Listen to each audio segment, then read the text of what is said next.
In of this activity-filled evening, Chris Stewart. Eli, very quickly, the look on the Alabama faces as they came out of the locker room, got to the sidelines, almost relief, excitement. They absolutely look like they're ready to go. Now let's listen in to the public address system as we get ready for our national anthem. Here to perform our national anthem, accompanied by Challenger the Eagle and a flyover from the 1st Special Operations Wing, Hurlburt Field, Florida, please welcome Capitol Records Nashville recording artists, Little Big Town. Oh,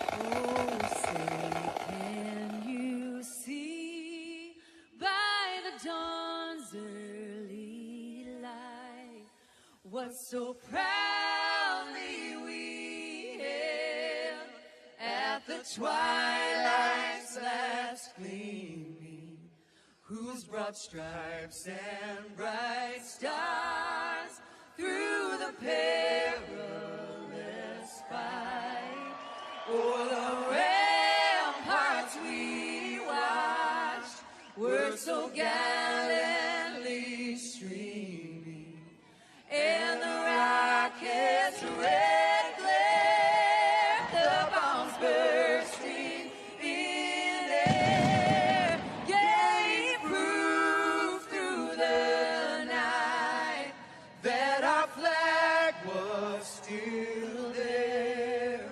Oh, say does that star-spangled banner yet wave o'er the land of the free and the home of the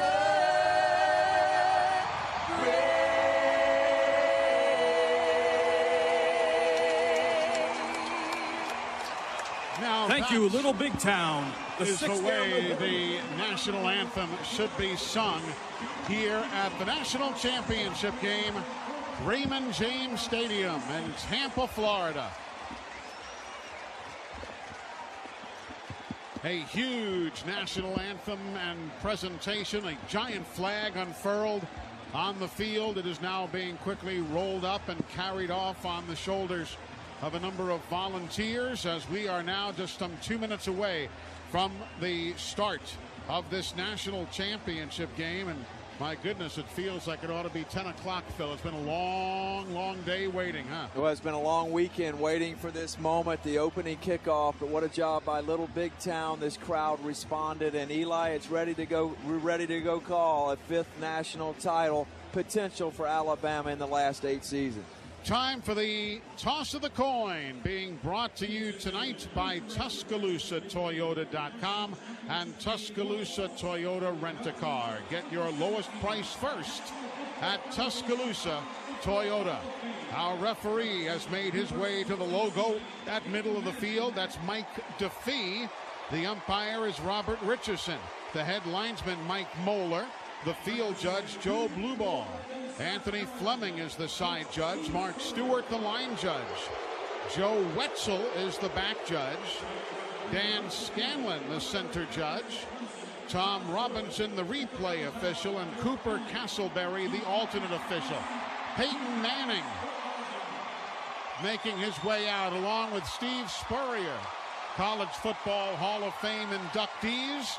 They will join the team captains at midfield and our referee, Mike DeFee. Let's listen in here at Raymond James Stadium for the toss of the coin. Derrick Henry is out there representing Alabama.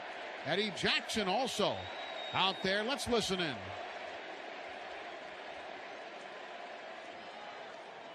All right, gentlemen, congratulations and welcome to the 2017 College Football Playoff National Championship. Back-to-back appearances by both teams, extremely impressive. My name's Mike DeFee. I'm your referee today from the Big 12 Conference. This is Robert Richardson. He's your umpire. Here's our coin tonight. This is heads, and this is tails. Clemson, you've been designated to call the toss tonight. What's your call? Heads. Heads is his call. It is heads. You want your call. You want to defer. You want the football. Which end do you want to kick from? You want to kick it this way? You put your back to that goal, your back to this goal.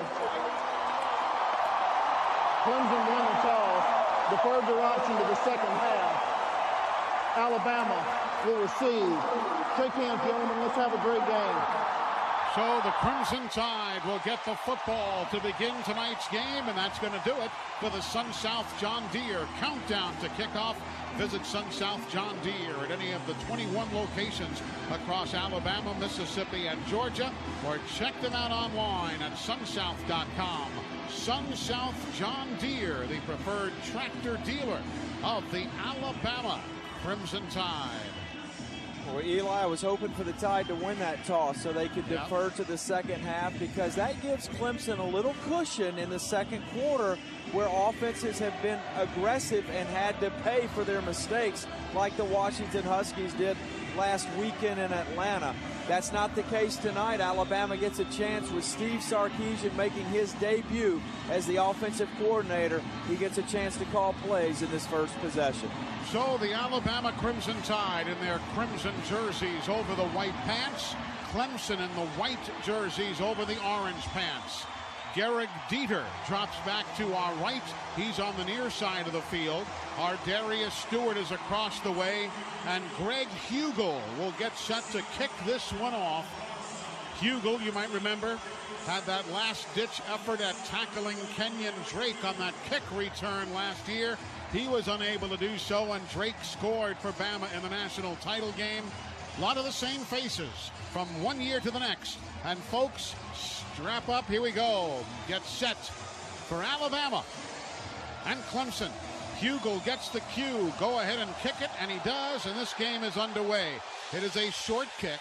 Stewart takes it at the 13. He's following a block, bounces off a couple of men, and then lunges forward to the 25-yard line.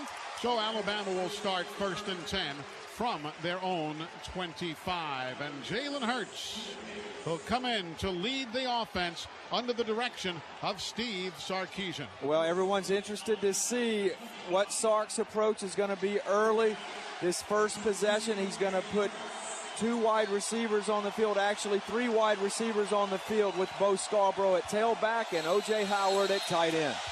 The Crimson Tide send 2 men, Howard and Stewart, to the right. Jalen Hurts pointing with both arms, directs traffic. Here's the snap. Quick throw, knocked out of midair on the far side by the defensive line of Christian Wilkins, who at 6'4", 310, got his big wing out there and tipped it away. Incomplete. 2nd and 10. Christian Wilkins is the best volleyball player in the country. He has a real knack of staying at the line of scrimmage and then getting his hand up at the right moment. Excellent play by number 42, the left end for Clemson. 2nd and 10, Bama, officially from their own 24. Hurts under center. He's got Scarborough in the backfield. Here's the give to Bo. They've got speed off the edge, and Clemson's coming in. Cleland Farrell there to make the stop. The play will lose a yard back to the 23-yard line. Farrell is already dancing in pleasure after making a tackle. Well, Bama wanted to be certainly more productive on 1st and 2nd down. Clemson majors in the tackle for loss. They put you behind the sticks, and here's Alabama looking at 3rd and 11. Alabama has 3 wides to the left, 1 to the right side. Ridley comes in motion towards the formation. Quick throw goes on the screen to Ridley. He gets tied up and hit at the 25-yard line. Play picks up a couple, but it'll be a 4th down and 9 for Bama. They'll have to kick it away. Ryan Carter, the cornerback, came up to make the stop on the Crimson Tide. Well, Clemson's very good laterally. With these east-west kinds of plays, that was going to be a tunnel screen. Calvin tried to let his blocking develop, but the Tigers too fast. Close on now. J.K. Scott going to try to flip the field here. Artavis Scott is deep, standing back at his own 34-yard line. Scott will be punting right to left. J.K. averaging 47.4 yards per punt. That's 3rd best in America. He's got the kick on the way. Oh, and a long punt. It goes back inside the 20 to the 18, and snowed under is Artavis Scott at the 21. A punt of 55 yards, and that's what J.K. Scott can do for you. Eli, J.K. Scott is the secret weapon for Alabama, and that drive ended in a kick. It ended up in a Tigers now will come out with a 1st and 10. Deron Payne out there limbering up for Bama, dancing in place. And here we go. The Tigers with the 1st and 10, starting at their own 21-yard line. We're a minute and a half in, no score. Deshaun Watson has an empty backfield, and now they'll quickly shift back in. Wayne Gallman, the running back, is to the left. Now they'll send a man in motion. Here's the give to Gallman. He'll come near side, gets a block on the edge, and he'll fight his way out across the 30 to the 34-yard line. Tyrone Crowder, the right guard, with a great block to lead that run in a 1st down pickup for the Clemson Tigers on their first carry of the day. That's Gallman, the number 5 rusher in the history of Clemson football. 1st and 10, football now at their own 34. Watson waits, delays. Here comes Bama's pressure, and down he goes. Jonathan Allen and Deron Payne, both there. First sack of the ball game for the Alabama Crimson Tide. Well, Alabama's front 4 just overwhelmed the Clemson Tiger offensive line. Deron Payne and Jonathan Allen getting it done. They whipped that left guard, Taylor Hearn. They went right after the left guard for Clemson. Play loses 4, 2nd and 14. Clemson from their own 30. No score, just underway.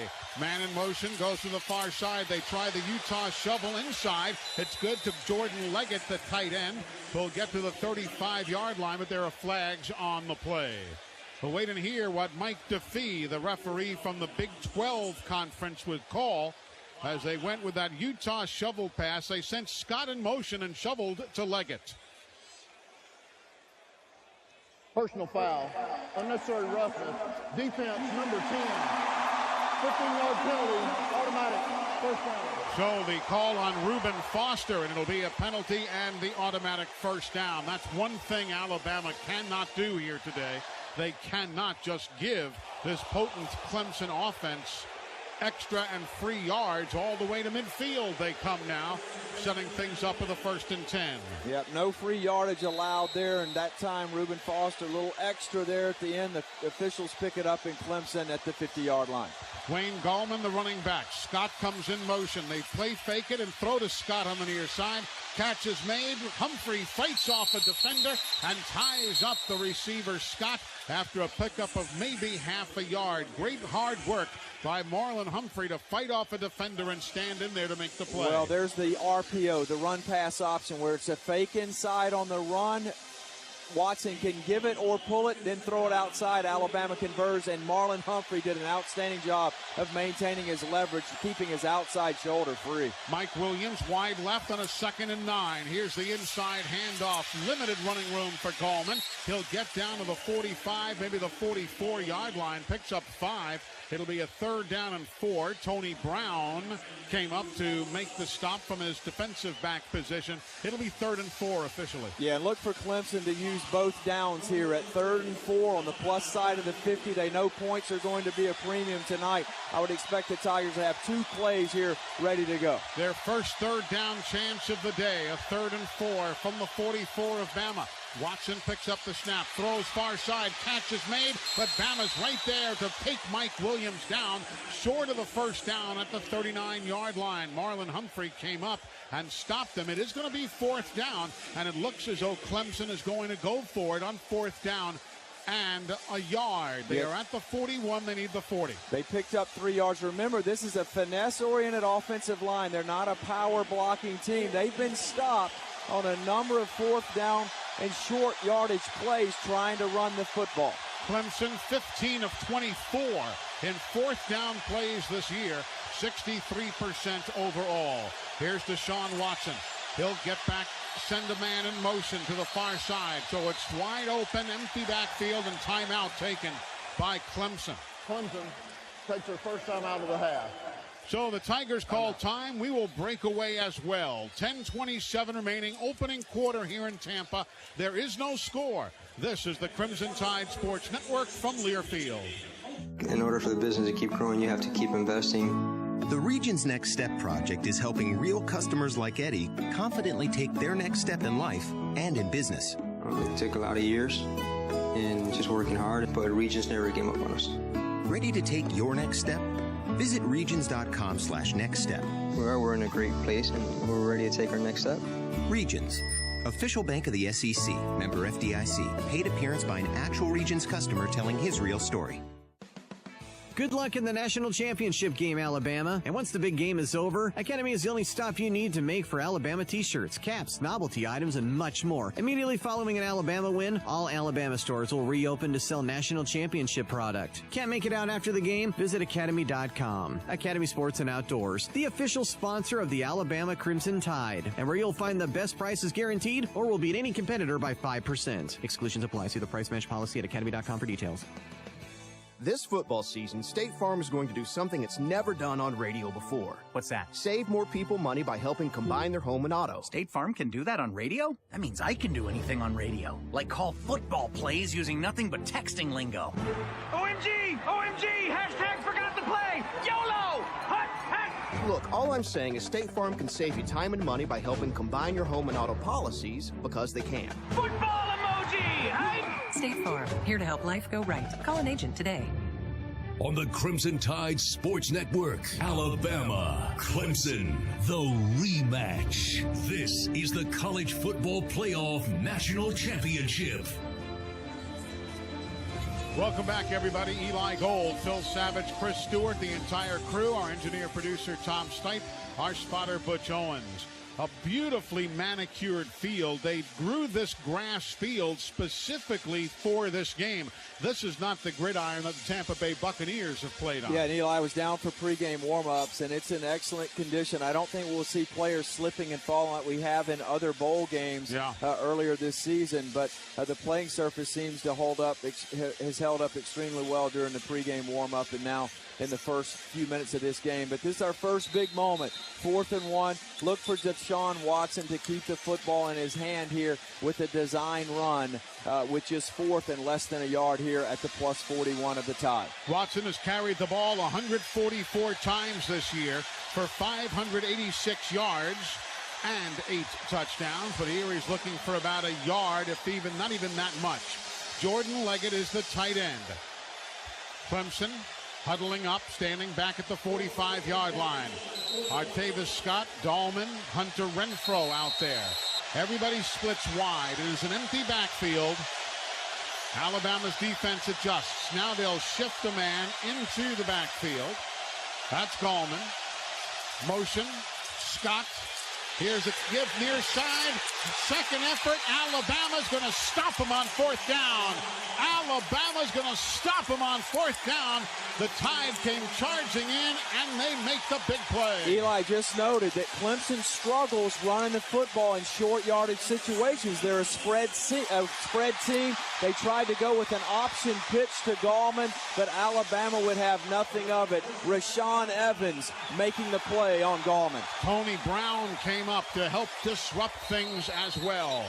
So the Alabama defense probably going to be uber aggressive tonight, wouldn't you expect? Well, I would expect so. And other than the personal foul penalty or the unsportsmanlike penalty on Reuben Foster, they were able to hit not only Deshaun Watson, but they got a few shots in on Wayne Gallman as well. All right, here comes the Crimson Tide now. Still looking for their first down. They got none. It was a 3-and-out on the first possession. Here's a 1st and 10 Bama from the 41, their own. O.J. Howard in motion. Play action fake to Scarborough. Jalen Hurts rolls right. Jalen looks. Jalen's going north and south. He's got a 1st down down the right sideline. Steps out of bounds at the 45, now the 40-yard line. And the first down of the ball game for the Alabama Crimson Tide. Brought to you by our friends at ATIX. ATIX wants to be your headquarters for Bama tickets and for any tickets you need. AAATIX.com. A 20-yard run for Jalen Hurts. Now from the 40. Here's the give. Scarborough up the middle. He'll pick up 5 on a hard run for him. We like going back to that bootleg action for Jalen Hurts. He was able to get around Christian Wilkins, broke contain, and he just eased down that far sideline for an easy pickup of 1st down yardage for the Tide. Alabama's Corin Curvin doing a nice lead block there. Here now again, Bama with flags on the play. Jalen Hurts going down, and there's going to be all sorts of flags, whether they're going to call somebody for a late hit or whether they're going to call a hold on Alabama. We'll hear from referee Mike DeFee of the Big 12. Personal foul, roughing the passer, defense, number 99, blow over the head, 15-yard penalty for previous spot, automatic, first down. So Cleveland Farrell guilty of the hit on Jalen Hurts. Yeah, that was going to be a play-action fake, and then Jalen was going to throw it to the flat, and Farrell got up high, hit him in the head. That's free yardage for Alabama, and now the Tide in the high red zone here should be right outside the 20-yard line, right at the 20-yard line. Indeed so, as the officials pick up their respective hankies, and Alabama comes to the line of scrimmage. 9:39 remaining, opening quarter, no score. Alabama, 1st and 10 from the Clemson 20. Here's Hurts. He'll roll right. He looks with a flag down and throws it away onto the far sideline. But again, there is a flag down. As Jalen rolled right, Nick Saban comes out to chat with him quickly at the 30. It will shift. Offense. 2 men moving without resetting. It's a 5-yard penalty. Replay first down. So you hear the call by number Mike. 88 and number 12. Number 88, O.J. Howard. And, well, he says number 12. 12, of course, David Cornwell. That's not true. It'll be Cam Sims, the other man who was in motion. So it's a 1st and 15, Bama, from the Clemson 25. Here's the give. Scarborough comes near side. Nice blocking. Gets to the edge. 20. He's to the 15. Cuts back 10. Forward 5. He's into the end zone. Touchdown, Alabama. What a block by Corin Curvin. What a block by O.J. Howard. Touchdown, Bo Scarborough. Well, what a statement series there. Alabama gets the stop, the physical stop on 4th and 1, and now they take the football, cap off the drive with a physical run by Bo Scarborough, who puts it in the end zone. Alabama goes up on top. Well, looks like Steve Sarkisian knows the plays to call, doesn't it? All right. Bama's in business. Of course, it's a long night. We've only played 6 minutes, 5.5 minutes. Now the extra point. Adam Griffith at the uprights to our left. Kick on the way. And it is up, and it is good. Griffith now 63 of 64 extra points this season. Timeout on the field with the score. The good guys 7. The Clemson Tigers nothing. This is the Crimson Tide Sports Network from Learfield. Down south, college football can be pretty intense. But there's one thing all fans can rally behind: tailgating with ice-cold Bud Light. So load up your cooler with America's favorite beer, fire up that grill, and get your game day playlist ready. No, not that one. This one. Because there's no place we'd rather be tailgating this college football season than Saturdays down south with Bud Light. Enjoy responsibly. Bud Light Beer, AB, St. Louis, Missouri. Dogged determination, painstaking perfection, an uncompromising will to be the very best. These are the things that make a winner. And you'll also know a winner by what they wear. University of Alabama apparel and products from the Soup Store. The Soup Store has the licensed merchandise you want, including shirts, hats, and other gear in every size imaginable. Show your Crimson Tide pride. Go to soupstore.ua.edu. That's supestore.ua.edu. Go coast to coast with the versatile 2017 Nissan Rogue. Display some fancy footwork with available intelligent all-wheel drive. And go for 3 with an available third row for seating up to 7. So next time you show up to support your team on the court, bring your A game and show up in a Rogue. Take on game day. Get to Nissan, proud partner of the Alabama Crimson Tide. Live from Raymond James Stadium in Tampa, Florida, it's the Crimson Tide versus the Tigers, the national championship game on the Crimson Tide Sports Network. Welcome back, everybody. The Brombergs forever mark diamond scoring drive. 3 plays, 59 yards in 58 seconds. Bo Scarborough caps it off with a 25-yard scamper, and Bama leads 7-0. Let's go downstairs. Chris Stewart, our Cook's Pest Control sideline reporter. Guys, it was really interesting to watch the Alabama huddle on the sidelines after the first drive resulted in a 3-and-out. Offensive coordinator Steve Sarkisian sitting in front of his skill position guys, had his quarterback right next to him. To his left, right on his shoulder as well, Mario Cristobal, former play caller, former head coach. Guy works obviously with the offensive line now for the Crimson Tide. After they were in communication, relayed to the players, he went over to another huddle where the interior linemen were talking with Brent Key. Coach Sarkisian talked to both the players and to Coach Key, and I'm telling you, the mood, the tone in which they were speaking, it didn't look like a national championship game. It looked like A-Day, and it looked like they'd all been together for 10 years. Picture of calm and great to see. Chris, is that a different approach that you saw week in, week out from Coach Kiffin? I can't say that it's dramatically different. I just think that we are more attuned to it right now, but it was, again, the communication and, again, the level of calm for a first game head coach, or excuse me, coordinator in this setting was unbelievable to see. Ray McLeod, thank you, Chris. Ray McLeod is deep across the way. Artavis Scott deep to the near side. They will field the kickoff from Adam Griffith. Again, McLeod across the way, Scott to the near side. The kick will be going right to left as you listen.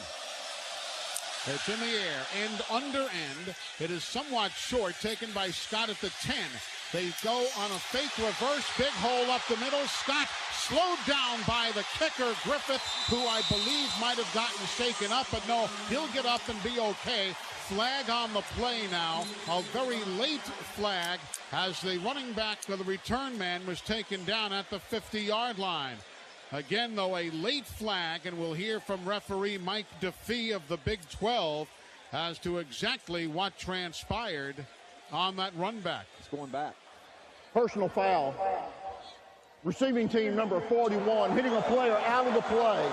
15-yard penalty from the end of the run. First down.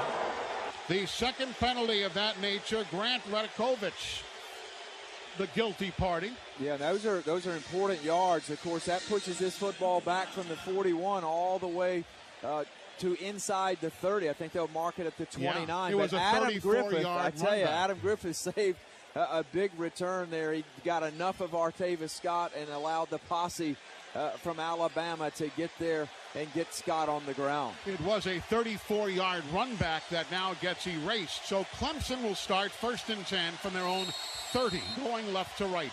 9:15 remaining opening quarter. Alabama leads 7-0. 2 wideouts to the near side. Deshaun Watson on the handoff. Coming around is the running back, Scott. He is taken down by the flying Alabama defense led by Reuben Foster. They literally left their feet and flew to get Scott, who will come to the sidelines. That play will lose back to the 29-yard line. It'll be close to no gain, maybe even a 1-yard loss. Yeah, Bama defended that jet sweep beautifully there. Reuben Foster, Johnny on the spot. Of course, you see it enough in practice, you know how to defend it. Empty backfield now. Here's a 2nd and 10 Clemson. Deshaun Watson throws the crossing route in front. Jordan Leggett, he'll make the grab and gets out across the 35 to the 36. Play picks up 6.5. It'll be up a 3rd down and a couple for the Clemson Tigers. Leggett, 40 catches this year, 650 yards. Yeah, Leggett is a load when he gets that inside position on you, and that's what happened that time. Now Clemson looking at 3rd and 3. Alabama would love to get off the field here. Mike Williams goes to the far side. Clemson, nothing of 1 in 3rd down conversions. Coleman to the right of his quarterback. He'll send a man in motion. Renfro to the left of the formation. Bama shows blitz. They look and throw. A quick release. Catch is made. 1st down, Williams. He's got it across the 40 to the 43-yard line. And that's what you talked about, Phil, how quickly Watson gets rid of the football. Well, those are all inside quick throws, and that time it was a slant to Mike Williams. And again, he's a house outside. 6'3", 225. But I tell you, Eli, Alabama delivered a real shot on him. Bama, I think it was Mika Fitzpatrick, fortunate not to get a targeting call there. Deon Cain checks in at wide receiver. One wide left, two to the right. Here now is the give to Gallman. He'll slash left, gets to the 45-yard line, picks up 2. It'll be a 2nd down and 8. Tim Williams on the stop of Gallman. Well, Alabama's got to get control of the run game for Clemson. If they can do that and turn Clemson into a one-dimensional style of offense, then they feel like that they can create pressure on Deshaun Watson. The problem is when you allow yardage on 1st and 2nd down, it ends up being 3rd and 3. Here's a 7 minutes, 15 seconds to go, opening quarter. A low snap. Watson keeps it himself. He'll go up the middle and gets close to the midfield stripe before Jonathan Allen stops him. It'll bring up a 3rd and 4 for Clemson. Jonathan Allen doing a good job alertly staying home. And Clemson, which is 1 of 2 in 3rd downs, Phil, here's a 3rd and 4 coming up. Yeah, and at this point in the season, of course, a national championship on the line, Clemson is not afraid to run Deshaun Watson. He had 15 carries last week against Ohio State, 20 against the Tide last year. 3 wide outs in a triangle to the right, 1 to the left. Here's Watson with pressure off the edge, throws the looping pass far side, overthrows the intended receiver at the 28-yard line. Incomplete, with Anthony Averett on the cover of Deon Cain, one of 2 men, along with Mike Williams, who missed last year's championship game. One was hurt, one was suspended. Yeah, Cain is a vertical receiver, and Anthony Averett did an outstanding job of cutting him off, giving him no room on that far sideline. Watson sails it over the head, and Alabama gets a stop and will get their hands back on the football for the 3rd time. And interestingly, Garrick Dieter is back deep to field the punt. Of course, last week we saw Trayvon Diggs back. Andy Teasdale, averaging 38 yards per punt, booms this one away. Garrick Dieter says fair catch. He'll make the grab at his own 16-yard line, and Alabama will have the football with a 7-0 lead when play resumes following that 35-yard punt and no return. Timeout here at Raymond James Stadium, Tampa, Florida. 6:26 to go in the first. Bama leads Clemson 7-0. The national championship is on the line. This is the Crimson Tide Sports Network from Learfield. Juice, Mom. Juice, juice, juice. Mommy, why are we going to the store? Mom, I want juice. Mom, juice, juice, juice. Mom. Your child will have different needs at different stages of life, and that includes the car seat. See, car crashes are a leading killer of children ages 1 to 13. Protect your child's future at every stage of life. Go to safercar.gov/the-right-seat. A message from the National Highway Traffic Safety Administration and the Ad Council. Chances are there'll never be an emergency ever again. But just in case, let's talk about a plan. Okay. Who is going to grab the go bag? What's a go bag? It is a bag we do not have that is filled with things we really, really need in an emergency. Guess we won't have to worry about it then. Well, this is great. I am so glad that we don't have a plan. I know. Winging it is not an emergency plan. Make sure your kids know what to do during an emergency, who to call, where to meet, what to pack. Visit ready.gov/kids for tips and information. Brought to you by FEMA and the Ad Council. Listen, as a hiring manager, I've got to tell you, the best job candidate isn't always the typical candidate. Sometimes they're a grad of life. Meet the grads of life. Young adults of unique determination and experience. An ideal fit for your company in an entry-level position, internship, or mentorship. They might not have every qualification you typically look for, but they're exactly who your company needs. Sometimes the best candidates aren't the ones you're used to. Go to gradsoflife.org to learn how to find, cultivate, and train this great pool of untapped talent. Brought to you by the Ad Council and gradsoflife.org.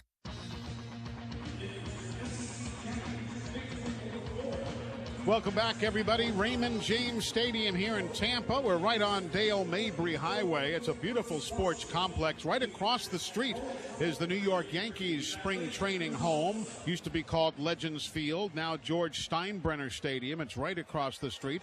And, of course, this stadium, very familiar to many if you watch the NFL. They still have that big Buccaneers ship in the end zone to our left, but they have taken away what for the Buccaneers is a big beer garden party area, and they've put up temporary bleachers to add to the crowd here tonight. Yes, they have. And, of course, Tampa has been an excellent host city over the weekend. And, Eli, I think the thing that Coach Saban enjoyed about this weekend, there were no real bowl activities. Yeah. This was all about business, and his Tide gets their hands on the football at their own 16-yard line here. Bo Scarborough is the running back Alabama, Scarborough, 3 carries, 28 yards and a touchdown. Bama has 48 yards on the ground, but only 3 through the air for 51. Clemson has 19 passing yards, 23 rushing yards. Here now a 1st and 10. Bama from their own 16-yard line. Scarborough lined up to the left rear of his quarterback. Dieter in motion, near side. Delayed draw here going up the middle. Scarborough breaks a couple of tackles. He gets out across the 15 to the 17-yard line. Picks up a yard. Kendall Joseph, the middle linebacker, the first man to make the hit on him. It'll bring up a 2nd down. Bama hustles to the line of scrimmage.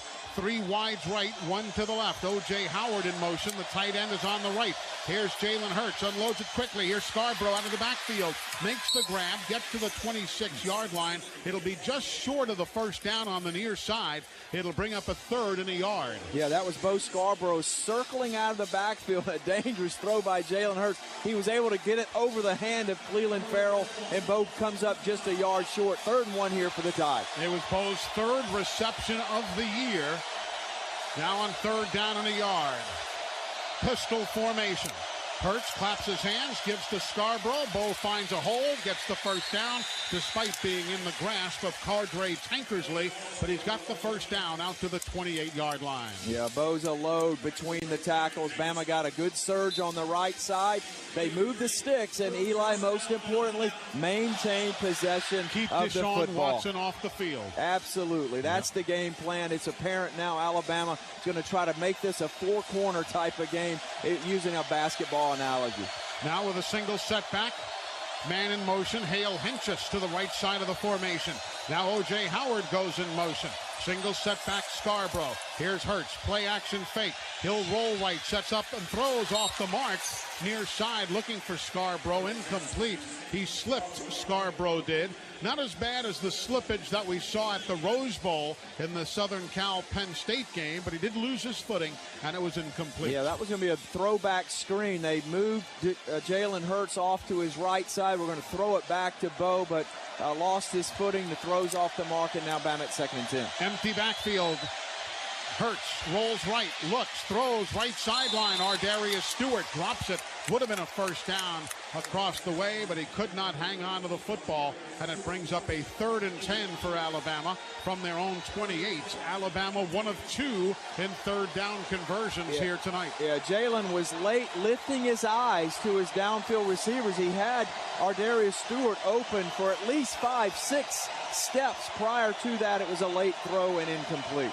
So now the Crimson Tide go to work. Josh Jacobs in at running back. He's lined up in the pistol formation. 2 wides right, 2 wides left. Here's the give. Josh Jacobs, big hole. He's got a 1st down and more. All the way to the 40 and keeps those little legs going to the 41-yard line. Josh Jacobs comes in. He had 83 rushes for 551 yards, and he adds 13 more. Well, Eli, Alabama spread their formation. They were 2-by-2 with the wide receivers and O.J. Howard all the way outside the numbers almost, and so Clemson emptied the box. There's not an extra defender there to tackle Josh Jacobs. He doesn't get touched until he was past the 1st down. 4.5 remaining opening quarter. Here's Jalen Hurts, calls his own number. That one goes nowhere. He gets back to the line of scrimmage, but Kendall Joseph, the middle linebacker, came up to quickly squash the play. Yeah, slow developing play. Clemson bringing pressure off the slotted receiver from the field. That play too slow to develop in Alabama. Behind the sticks here at 2nd and 11. With 4:05 to go on the 1st, Bama leads 7-0. Miller Forrestall in the lineup, moves wide left. 2 wide outs go to the right side. That's Stewart and Dieter. Clapping his hands, Jalen Hurts gets the snap. Big hole, he'll run it himself. He'll cut left, he'll fight his way forward. Short of the 1st down by 2, but a nice block by Scarborough brings up a 3rd down and a couple for Alabama. Well, that's a page out of the Clemson playbook where you use the tailback as the lead blocker for your quarterback design run, and Jalen Hurts had a high step in there. He comes up a bit short. Alabama looking at 3rd and a long 2, maybe a short 3 on this particular snap. Bama 2 of 3 in 3rd down conversions. From their own 48, they need to get to midfield. Scarborough, the single running back. Play action fake to him. Hurts steps up. He's going to run. He's got the first down across midfield, but there's going to be a holding call on Alabama. I believe they're going to get Cam Robinson for the hold. Well away from the play after Hurts had gotten gone, but I think Cam will be called for his daily penalty.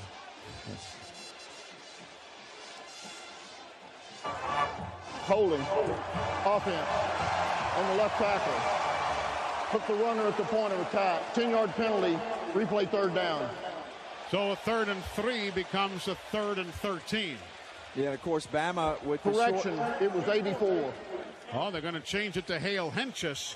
Yeah, Bama with the short yardage situation. They were going to play action fake and take a shot.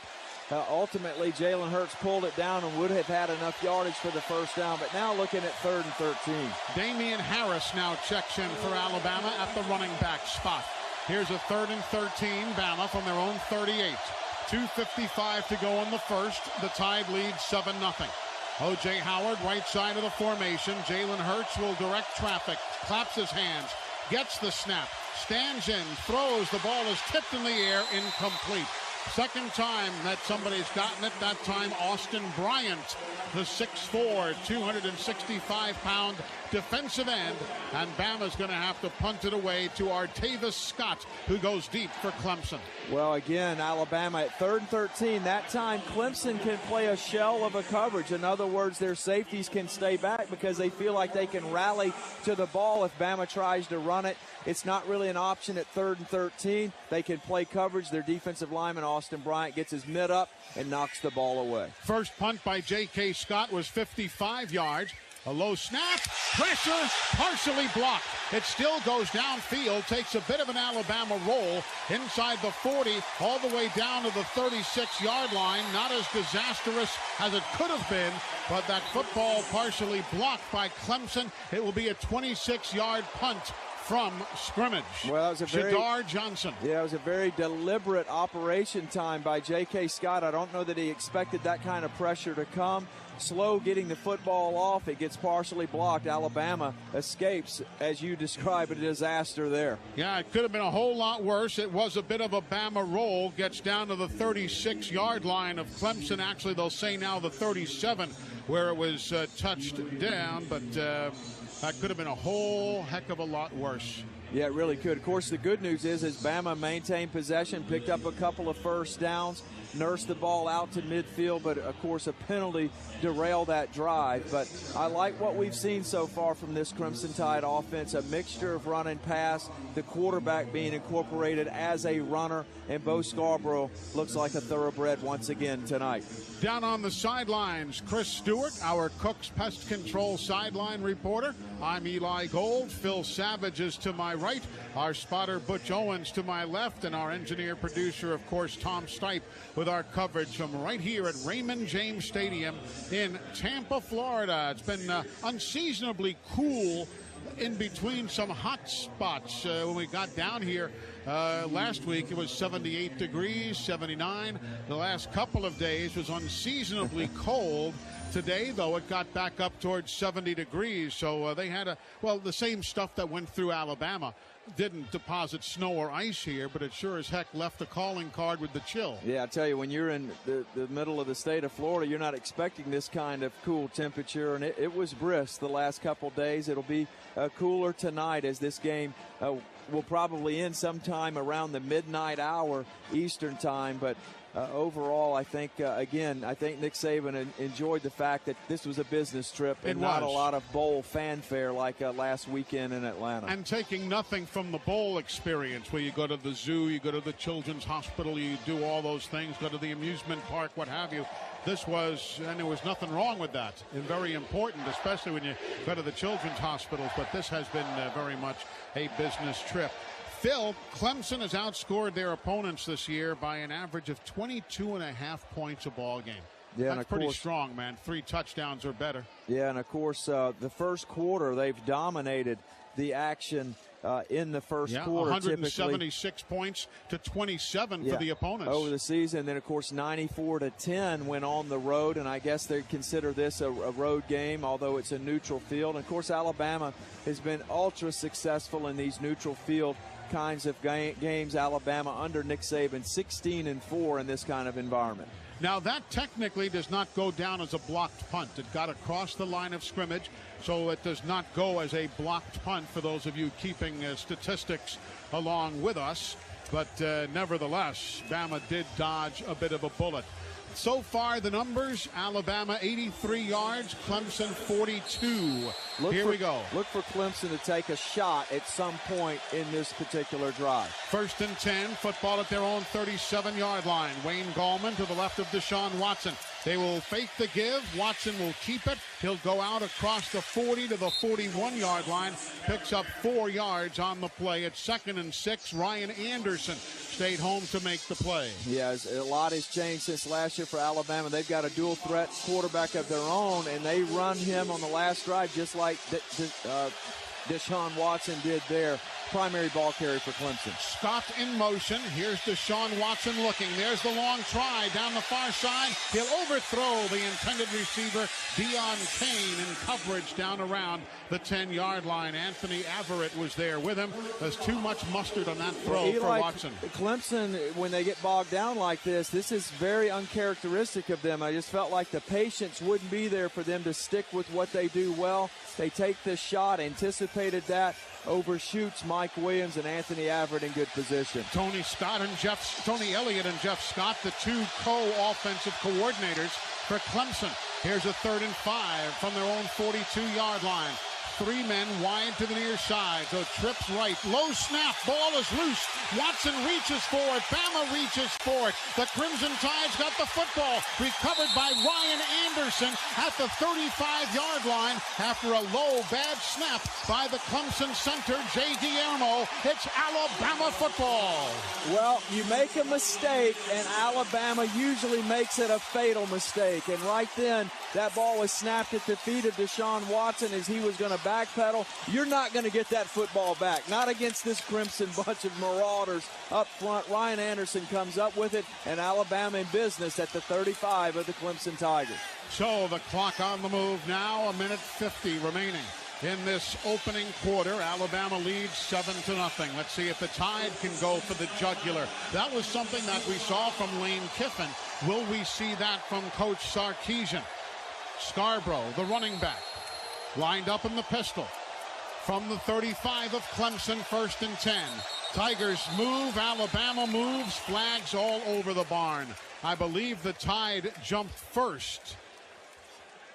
Looked like Cam Robinson might have moved. False start. Offense, number 74. Yep. 5-yard penalty, 1st down. 4th penalty of the game against the Crimson Tide of Alabama. Yeah, Bama only had 2 penalties in the entire national championship game a season ago. Got to clean that up. Cannot give away 5 yards now. Alabama already behind the sticks at 1st and 15. 4 penalties for a loss of 35. Pistol formation, handoff. Scarborough finds a seam, but it closes in a hurry, and he gets taken down by Dexter Lawrence and Carlos Watkins. They'll get him at the 42-yard line. The play loses 2 more. It'll be 2nd down and 17. Yeah, Bama just did not get the job done at the point of attack there. Carlos Watkins, the senior defensive tackle, a ringleader for this Clemson Tiger defense. 2 wides right. Jalen Hurts looks, throws left. Oh, my goodness. Out of the hands of Calvin Ridley, who had it at the 35-yard line. He was there, he was alone, and the ball went right through his mitts. Well, I tell you, Jalen Hurts got away with one there because Clemson used one of their zone pressures. They brought an extra defender from the field, dropped the defensive end off into the boundary. Remember the Blake Sims interception against Ohio State a couple years ago? Same situation there. Here's a 3rd and 17. Alabama. 2 of 4 and 3rd down conversions. Here's Hurts. Pressure from behind. He'll roll right and throw that one away. Incomplete onto the Alabama sideline. Van Smith, the free safety. There is no foul on the play for intentional grounding. The quarterback was outside the pocket. The ball reached the line of scrimmage. 4th down. Van Smith was chasing him almost immediately. Yeah, Alabama really did not capitalize there on that turnover. And, of course, they use what they call these cross dogs. They cross the blitzing linebackers right at the pivot point, the center and the guard area. That time Van Smith comes from his safety position, Jalen Hurts flush to his right, throws the ball away. J.K. Scott to punt from his own 45. Artavis Scott back at his own 10. The punt goes right to left as you listen. No block this time. A high spiraling kick. Alabama tries to play it at the goal line. They do. They keep it out of the end zone. It is covered by Levi Wallace at the 1-yard line. What a play by J.K. Scott, and what a cover by Levi Wallace. 41 3/4 yards from 42 yards away. What an absolutely beautiful, perfect punt by J.K. Scott. It sticks at the half-yard line.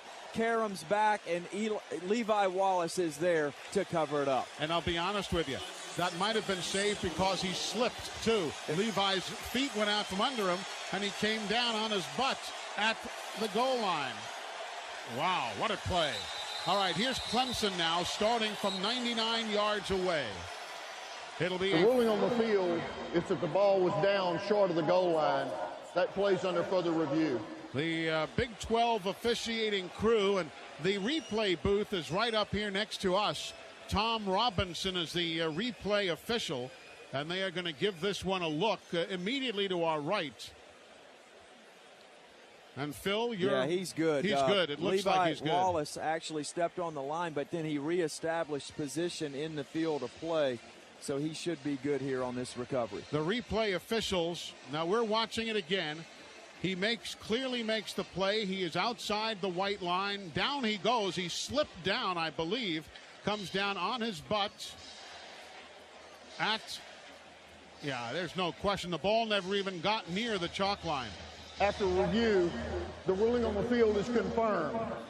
Short of the goal line, first down. Yeah, of course, the question there was whether he had reestablished himself back into the green grass. Because obviously if he had touched the football with any piece of his cleat on that chalk line, it would have been a touchback. Yeah, but it is clearly a good call, good play. And Clemson now will start 1st and 10 from inside their own 1-yard line. They're going left to right as you listen.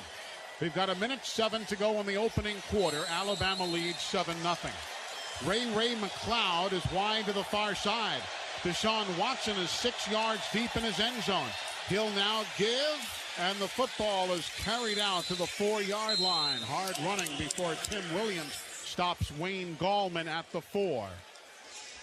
Yeah, and Clemson going to their 2 tight ends, 2 wide receivers. Now they make a substitution here, but this is their coming off the goal line package to try and give themselves some room for a potential punt. Watson still standing in the end zone on this snap here. Man in motion, the tight end, Garrett Williams, to the near side. Again, the inside give. This time, Gallman is hit at the 5, spins forward to the 6.5 or 7. Reuben Foster had control of him there. And it brings up a 3rd down play. Clemson, 1 of 4 in 3rd down conversions. There is a flag on the far side of the field back at the 5-yard line. Let's listen in to Mike DeFee. Offside. Defense, number 22. In the neutral zone at the snap. 5-yard penalty from the previous spot. Replay 2nd down. So, Alabama with their 5th penalty for 35 yards, rather 40 yards. 5th penalty for 40 yards. And it brings up a 2nd down and a couple for Clemson. Yep, this could be a time to dial up one beat for Clemson, looking at 2nd and 2. Deshaun Watson gets the snap. He'll fake the give, keep it himself, gets to the 10, and is stood up by Alabama, short of the 1st down. Deshaun Hand and Reuben Foster were there. So they're looking now with 6 seconds to go at the end of the quarter. Time to think about it before they dial up a play for quarter number 2. After 1 here at Raymond James Stadium in Tampa. At the end of the 1st quarter. It is Alabama 7, Clemson no score here on the Crimson Tide Sports Network from Learfield. Texaco wants to reward you for being a fan. Visit the Affinity Rewards program at affinity.com to start earning points towards prizes and experiences with your favorite sports team. The more you earn, the more you'll score. Use your points for game tickets, officially licensed gear, autographed merchandise, and unique experiences. Register at affinity.com and start earning points today. That's AFANITY.com to register. See program rules for details. Hey, Alabama fans! Celebrate the latest Crimson Tide national title with the new University of Alabama National Champions Visa check card and checks from Regions. Your Regions checking account offers online banking with bill pay, mobile banking with Regions Mobile Deposit, and optional cashback rewards. Regions is the proud sponsor of your Alabama Crimson Tide and is the official bank of the SEC. Go to regions.com/GoBama or visit a branch to order yours today. Regions. Member FDIC. Terms, conditions, and fees may apply. Bama's football tradition includes 16 national championships and 26 SEC titles. Reminds me of another winning tradition, Cook's Pest Control on the Centricon system, the unbeatable combination for termite protection. Cook's and Centricon protect my home. Get this proven protection for your home, too. Make the right call. Cook's Pest Control. Looky, looky, looky. Here comes Cookie. Cook's Pest Control. It's Alabama versus Clemson. The Crimson Tide versus the Tigers. On the Crimson Tide Sports Network. Welcome back to Tampa, everybody. Before we go any farther, let's pause 10 seconds for station identification. This is the Crimson Tide Sports Network.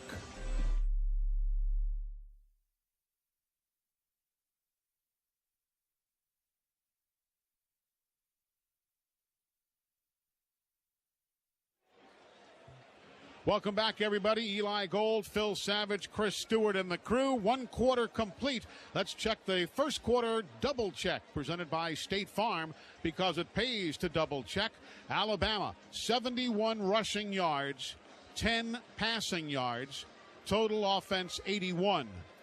Clemson, very balanced, 23 rushing yards, 23 passing yards for 46 yards total.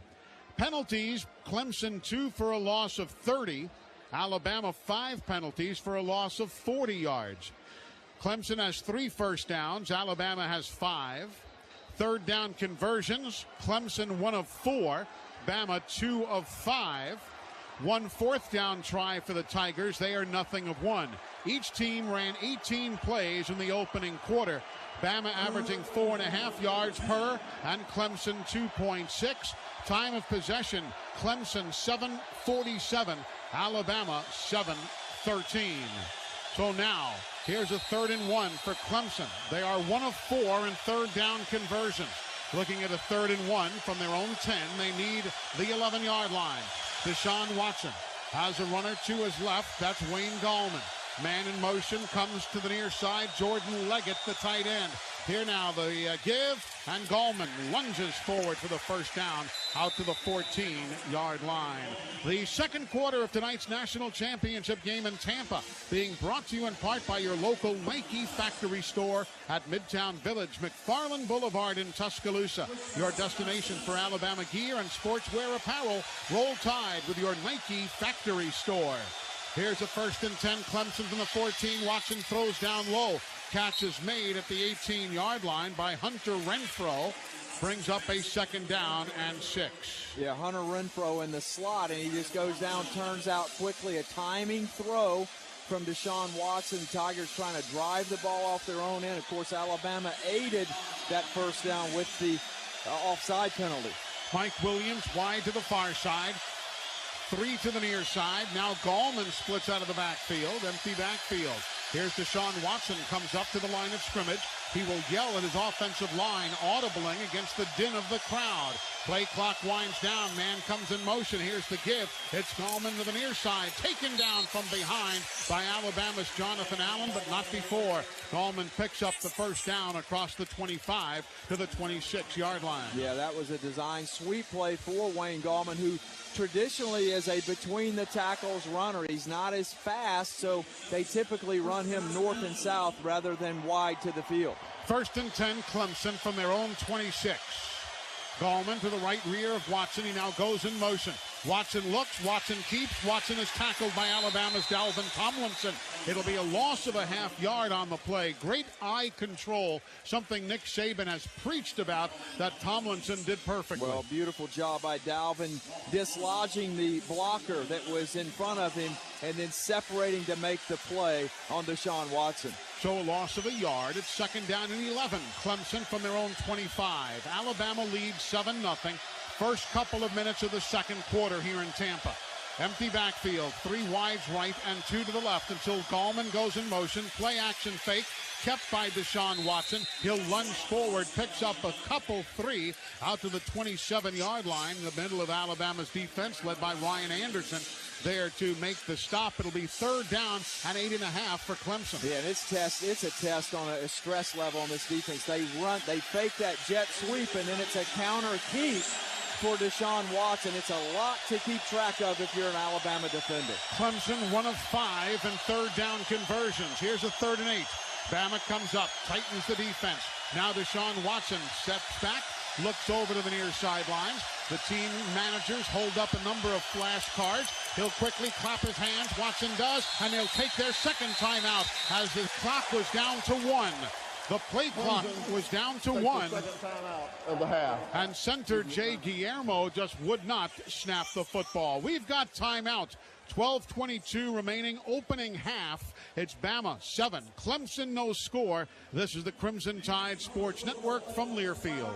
When a team makes history with remarkable wins and achievements, you call them a dynasty. When Toyota outperforms the competition with best-in-class vehicles, you call them unrivaled. Get 0% APR for 60 months on a new 2017 Toyota RAV4. Toyota, let's go places. Offer valid through January 31st, 2017. 0 down for well-qualified buyers with approved credit and financing for Southeast Toyota Finance. $1,667 monthly payment for every $1,000 financed. Excludes tax, tag, registration, title, and dealer fee. See dealer for details. Tide fans know a little about being protective. From winning traditions to defending the end zone, we are protective of the things that matter. And when it comes to protecting the people who matter, you can count on Protective Life Insurance Company. Protective has been providing Alabama families with affordable, dependable life insurance for more than 100 years. Find out how you can protect your family at Protective.com. Protective Life, proud sponsor of Crimson Tide football. Visit Protective.com for information.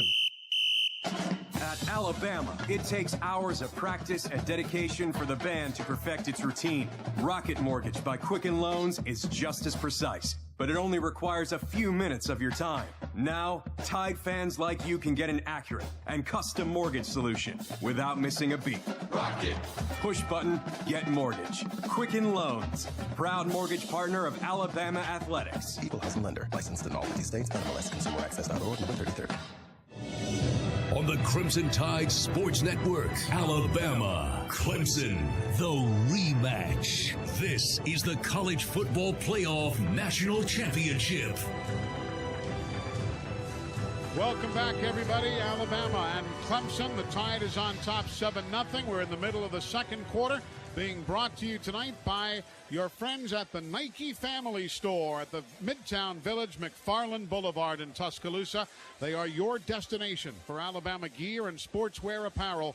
Roll Tide with your Nike Factory Store. Hey, Phil, so far so good. This is the style of game Bama had been hoping for. Yeah, this was the tempo and the pacing that Bama wanted to play at. And, of course, a couple notes here. Dabo Swinney, his record 88-28. We all know that. Mm-hmm. But when trailing after the first quarter, it reduces to 14 wins, 13 losses. So the percentage chances of Alabama, the longer this game goes like this, it gives them a better chance. Of course, at halftime, when trailing, Dabo Swinney only 9-18. So this second quarter will be pivotal in terms of telling us who the ultimate winner of this 2016 National Championship is going to be. And this play is huge. You've got Clemson back at a 3rd and 9 from their own 27. You really want to keep them bottled up right here. Yeah, they were forced to use that timeout because Minkah Fitzpatrick from his safety position raced down. Deshaun Watson wanted to check out of it. He didn't have enough time, and here we are at 3rd and 8. Scott, Renfro, and Leggett wide right, one wide to the left. Gallman being repositioned by Watson. Snap to Deshaun. Pressure off the backside. Throws the out route over everybody's head. Incomplete. Ronnie Harrison had the coverage while Tim Williams was hassling the quarterback. And that football just flew wide and high. And Bama's going to get it back as Garrick Dieter goes back to field the second punt of the day for Andy Teasdale. The first one was a 32-yarder. Well, perfect coverage by Ronnie Harrison on the tight end, Jordan Leggett, and then Alabama rushed 4 and then had the spy, the 5th defender, who was eyeballing Deshaun Watson. Here's Teasdale, again averaging 38 yards per punt. Bama's Garrick Dieter back at his own 35. Teasdale, who shows rugby style, rolls right, kicks it away. It will take a Clemson roll and is touched dead around the 26-yard line of the Crimson Tide. So that's where Bama will start after a 47-yard punt and no return. Timeout on the field, 12:06 to go in the half. Alabama 7, Clemson no score. The national championship game is yours on the Crimson Tide Sports Network from Learfield. Hey, America, we need to have a little talk. We've got a lot of food in this country. We've got so much food that we can't eat it all. So how are 17 million kids in America struggling with hunger? That's why the Feeding America nationwide network of food banks gathers surplus food and gets it to hungry kids who need it. Support Feeding America and your local food bank at feedingamerica.org. Brought to you by Feeding America and the Ad Council. Steven. Who said that? Me, down here. Ugh, what are you, a yellow booger? I'm a banana slug, Steven. What are you doing in my room? I'm your sense of adventure. It's been a long time since we've had an adventure in the forest. Mom took me to the forest last year. I'm a slug, Steven. It took me a long time to get here. You're right. I should get out. Yeah, the forest is not that far away. Hey, Mom! Come to the forest where the more adventurous you lives. Check out discovertheforest.org for cool places nearby. Brought to you by the U.S. Forest Service and the Ad Council. When is the best time to talk to your family about staying in touch during a disaster? When floodwaters reach your door? When wildfires are engulfing the edge of your neighborhood? Or an earthquake is destroying buildings? Or is the best time perhaps today? During a disaster, you may not be able to stay in touch with your family or friends as easily as you think. Go to ready.gov/communicate and make your emergency plan today. Don't wait. Communicate. Brought to you by FEMA and the Ad Council.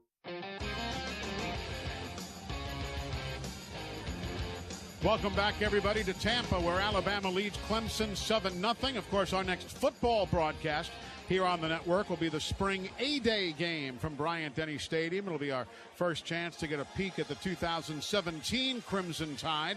The date for A-Day has not yet been established, but when it is, we'll, of course, be there.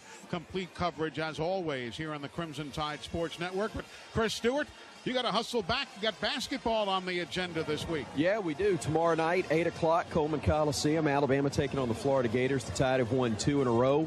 Florida coming in perfect in league play, top 25 team. And it is, of course, a quick turnaround for all of us. Looking forward to getting back on the air at 7 o'clock tomorrow. I got to tell you real quickly, though, Eli, we talked about it in the early games when it's so hot, these cooling benches on the sidelines. I found out they'll also blow warm air, and, man, does it feel good right now. Much needed, brother. I bet. It's been, like I said, it's right now 55 degrees, but it's a chilly 55, if you will. Well, Eli, Clemson's got their 4-3 defense on there. That means they have a linebacker, Dorian O'Daniel, who typically will line up over a slotted receiver. Let's see what Alabama does here. Alabama's Jalen Hurts on the sweep. Hands off Ardarius Stewart. He breaks free, breaks a tackle, 45-50. Down the near sideline to the 45 of Clemson. They go the big gainer, 26 yards on the handoff on the around to Ardarius Stewart. Yeah, that was a wide sweep for Ardarius from a very compressed formation. Alabama with a wrinkle from Sark after dark here in the second quarter. Sark after dark. Here now is the give. Here's Bo Scarborough, fights his way forward from the 49 down to the 45-yard line. Kendall Joseph makes the stop. You know, they didn't reinvent the offensive game plan or the offensive playbook. You know, a lot of the same plays, but Sark's done a great job calling. Here's a 2nd and 7. Quick throw, far side. Ridley on the screen, makes the grab. Left sideline. He's down to the 32 before he's tripped up. Beautiful block by Ardarius Stewart, springing Ridley down the left side. And Alabama, they'll say, stepped out of bounds inside the 40 at the 38. But it will be enough for a first down. So they're going to move the chains. And Alabama playing with pace, up-tempo here, trying to, again, dislodge this Clemson defense with motions and shifts. Here now in the pistol formation, clapping his hands. They fake the give to Scarborough, throw on the left side to Ridley. He'll make the catch and go for a yard down to the 38, or at least the 37. So pickup of a yard on the play. Well, Alabama had trouble getting the football to Ardarius Stewart and Calvin Ridley against the Washington Huskies, but tonight they've got it. They've scored it out to them a couple times, so both involved in this game right now. 11 minutes to go until halftime. Alabama leads 7-0. Here's a 2nd down and 9. Bama from the 37 of Clemson. On the give, far side Scarborough, big hole, 1st down 30, left side 20, on his feet 10, 5, touchdown! Bo Scarborough, how do you do? Eli, we talked all weekend about Clemson's inability to tackle at the second level. The safeties and the linebackers missed tackles. That time, the corner, Cordray Tankersley, waved goodbye, did an Olay on that far sideline, and Bo Scarborough takes it to the house. 8 carries, 71 yards, 2 touchdowns. The Brombergs forever mark Diamond scoring drive. 5 plays, 74 yards in a minute and 24. Extra points, Adam Griffith up, count it. 14-0 for the good guys.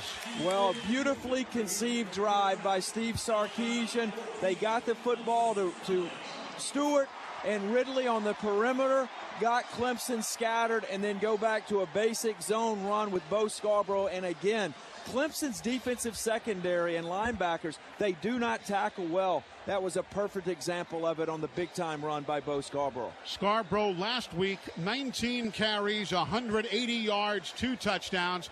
Again, right now, 8 carries, 71 yards, 2 touchdowns. That for 37 yards. Well, clearly, Bama is the more physical team right now. They're winning at both lines of scrimmage, especially on the offensive line. Some gaping holes there for Bo Scarborough on his 2 touchdown runs. Artavis Scott is deep across the way. C.J. Fuller, trying to return his first kickoff of the year, is deep to the near side. Alabama's Adam Griffith getting set to kick it away. The kick will go left to right as you listen. Again, Scott across the way, Fuller to the near side. Scott has returned 20 kicks. Fuller has returned none. The kick goes to Scott. He'll field it at the 2.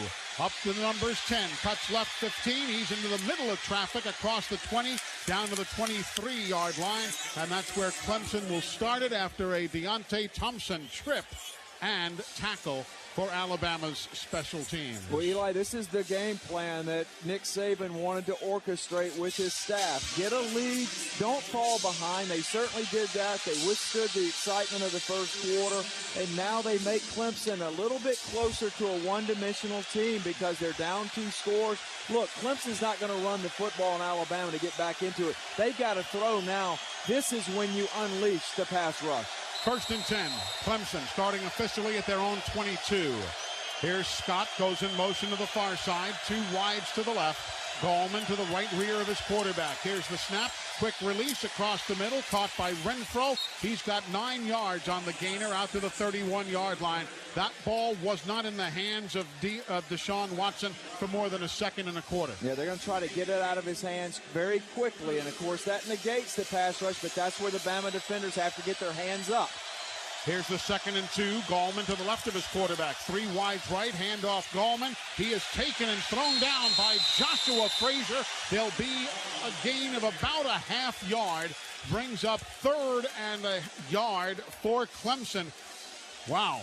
Great work by Joshua Frazier, the junior from Springdale, Arkansas. Ironically enough, Clemson's more comfortable at 3rd and 3 than they are at 3rd and 1, because at 3rd and 1, you're really digging in on defense to get a short yardage stop. That is not Clemson's strength. Let's see what they do here with Gallman stationed to the right of Watson. They are 2 of 6 in 3rd down conversions. Renfro in motion to the right. Here's the snap. Watson rolls right. Watson throws back down low. Catch is going to be Well, let's see. They say no catch. No catch. It was bouncing off the turf before Renfro got there. There was pressure by Alabama on the quarterback. Eli, that play says a lot. They did not try. It was an incomplete pass.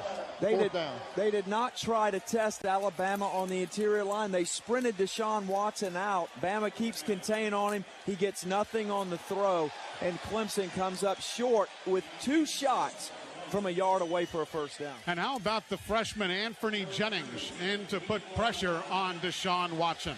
Well, all right, now here's the punt by Teasdale. Bama has Garrick Dieter deep. 2 punts today, 41-yard average. Teasdale boots this one right side. Catch taken, 35-yard line. That's where Alabama will start. 1st and 10. Timeout, 9:22 to go in the half after a 34-yard punt. Bama will start from their own 35, leading 14-0. This is the Crimson Tide Sports Network from Learfield. Down south, college football can be pretty intense. But there's one thing all fans can rally behind: tailgating with ice-cold Bud Light. So load up your cooler with America's favorite beer, fire up that grill, and get your game day playlist ready. No, not that one. This one. Because there's no place we'd rather be tailgating this college football season than Saturdays down south with Bud Light. Enjoy responsibly. Bud Light Beer, AB, St. Louis, Missouri.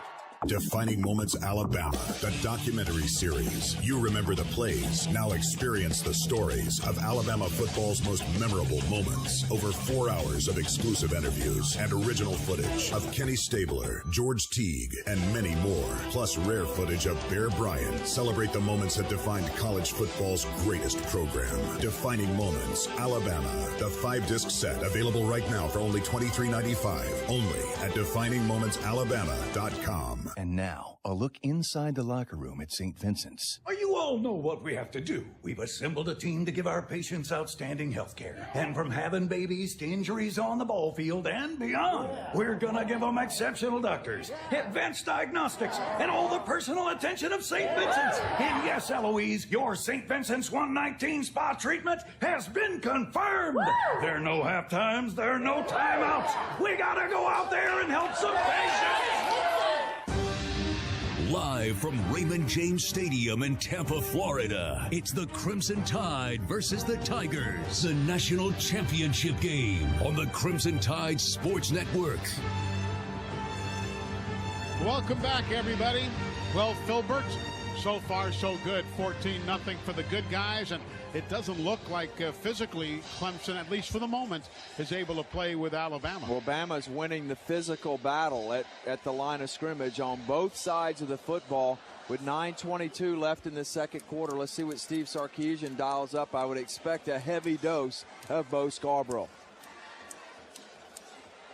Looking downstairs, cornerback Mark Fields for Clemson. Heard on special teams before. He went into their medical tent. He has now come out and he's limbering up on the sidelines. Otherwise, this has been a well-played, clean game. No injuries to speak of. Alabama, 155 yards.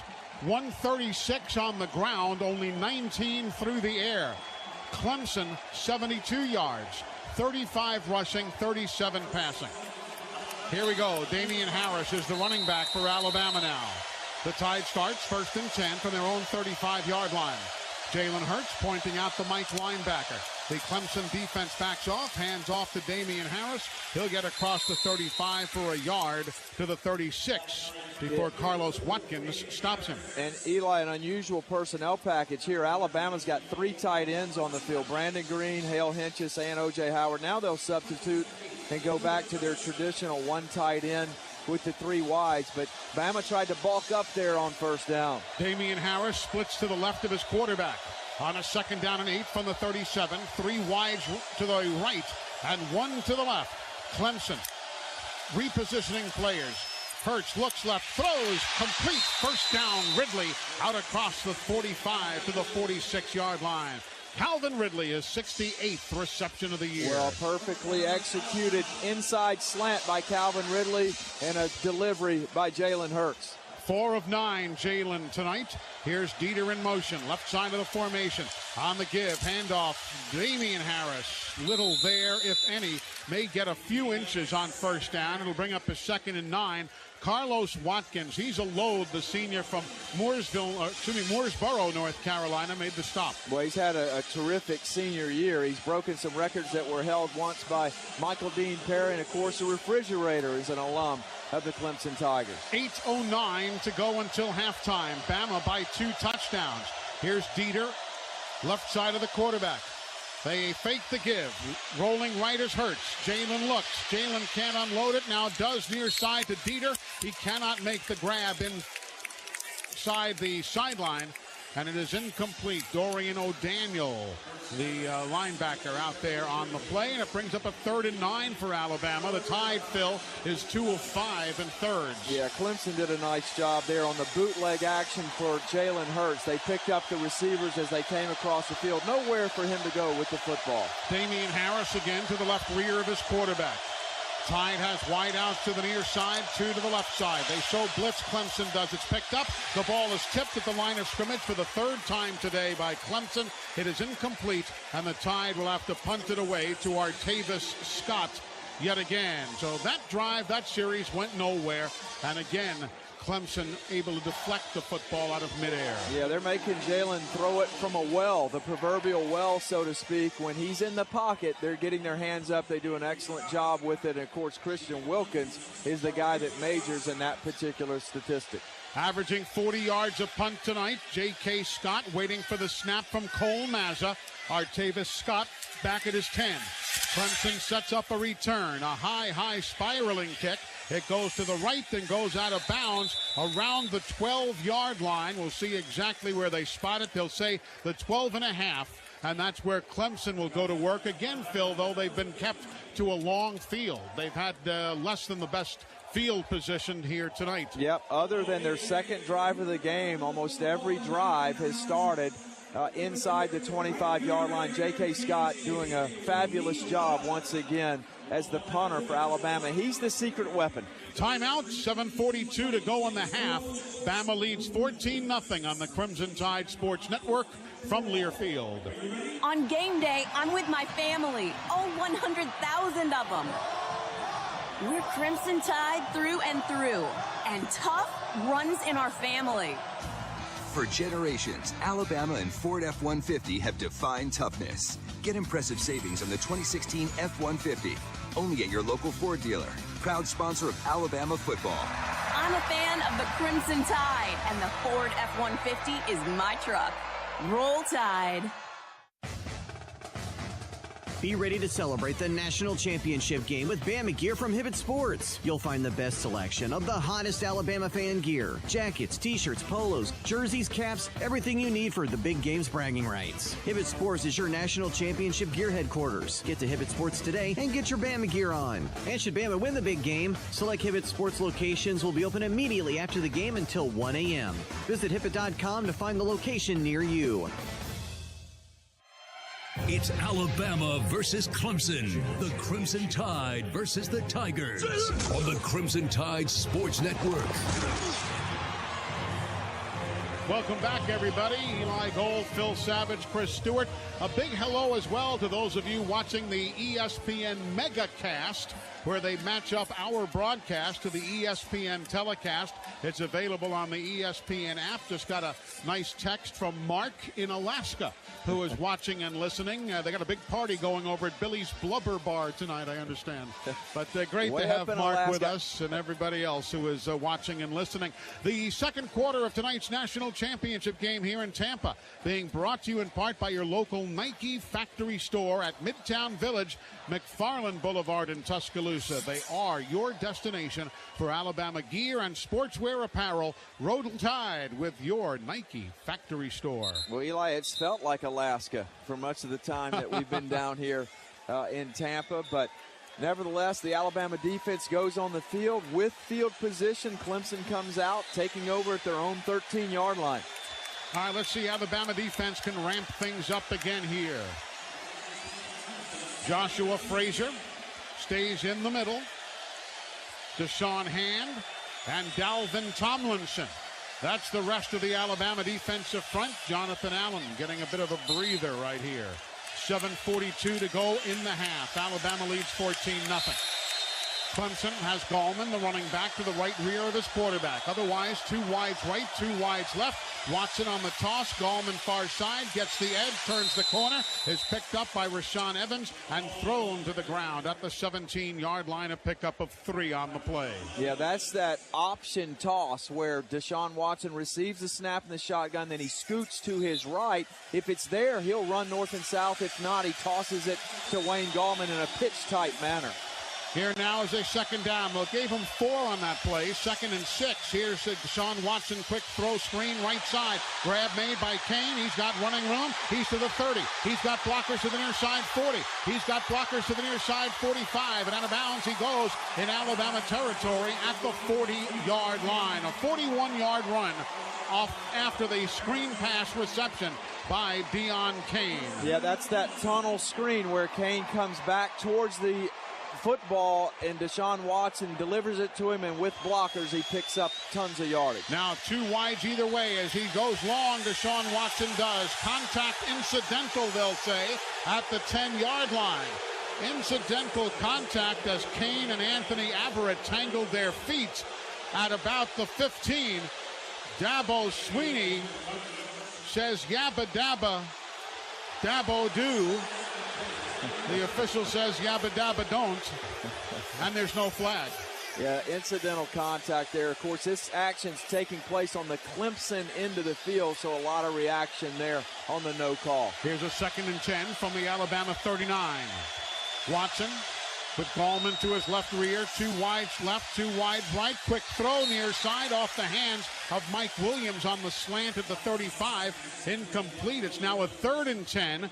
Clemson 2 of 7 in 3rd down conversions this evening. Yeah, and they came into this game 5th in the country, 51% on 3rd down. So Alabama really doing a nice job on 3rd down. 2 of 7 so far for the Tigers. They'll substitute Williams and Kane. The 2 men who missed last year's game are wide left. 3 wides to the right, nobody in the backfield. On a 3rd and 10 from the Bama 39-yard line. Here's the snap. Watson backpedals. Watson steps up, throws, man is open, catch is made. It's caught by Leggett, the tight end, inside the 15, and they'll say he's down at the 13-yard line. Yeah, Bama missed the coverage. They tried to reroute Jordan Leggett. He got around Rashaan Evans and into the heart of that 2-deep defense for Alabama. 23-yard pickup. Here's a 1st and 10. Clemson from the Bama 13. Quick throw near side. Catch is made. Missed tackle by Alabama's Harrison. Williams spins forward. He'll get inside the 10 down to the 8-yard line. Ronnie Harrison had him, but Williams, the big guy, as you say, at 6'3", 225, spun out of the tackle. Well, he reminds you of a Des Bryant type of receiver, just really big on the outside, plays like a power forward in basketball. Here's a 2nd and 5. Clemson snapping it from the Bama 8. Heading towards the end zone to our left. It's a black-colored end zone with the orange lettering that says Clemson. Here's Deshaun Watson keeping it himself. He'll get to the edge. He gets hit, but he turns it upfield, and he is in for an 8-yard touchdown run. Nice block by Wayne Gallman. Touchdown, 8 yards, Deshaun Watson. Yep, just a design quarterback run there. They motion Ray McLeod across the formation and then use Gallman as a lead blocker. He got a shot on Ronnie Harrison. That created enough room for Deshaun Watson to get to the front pylon.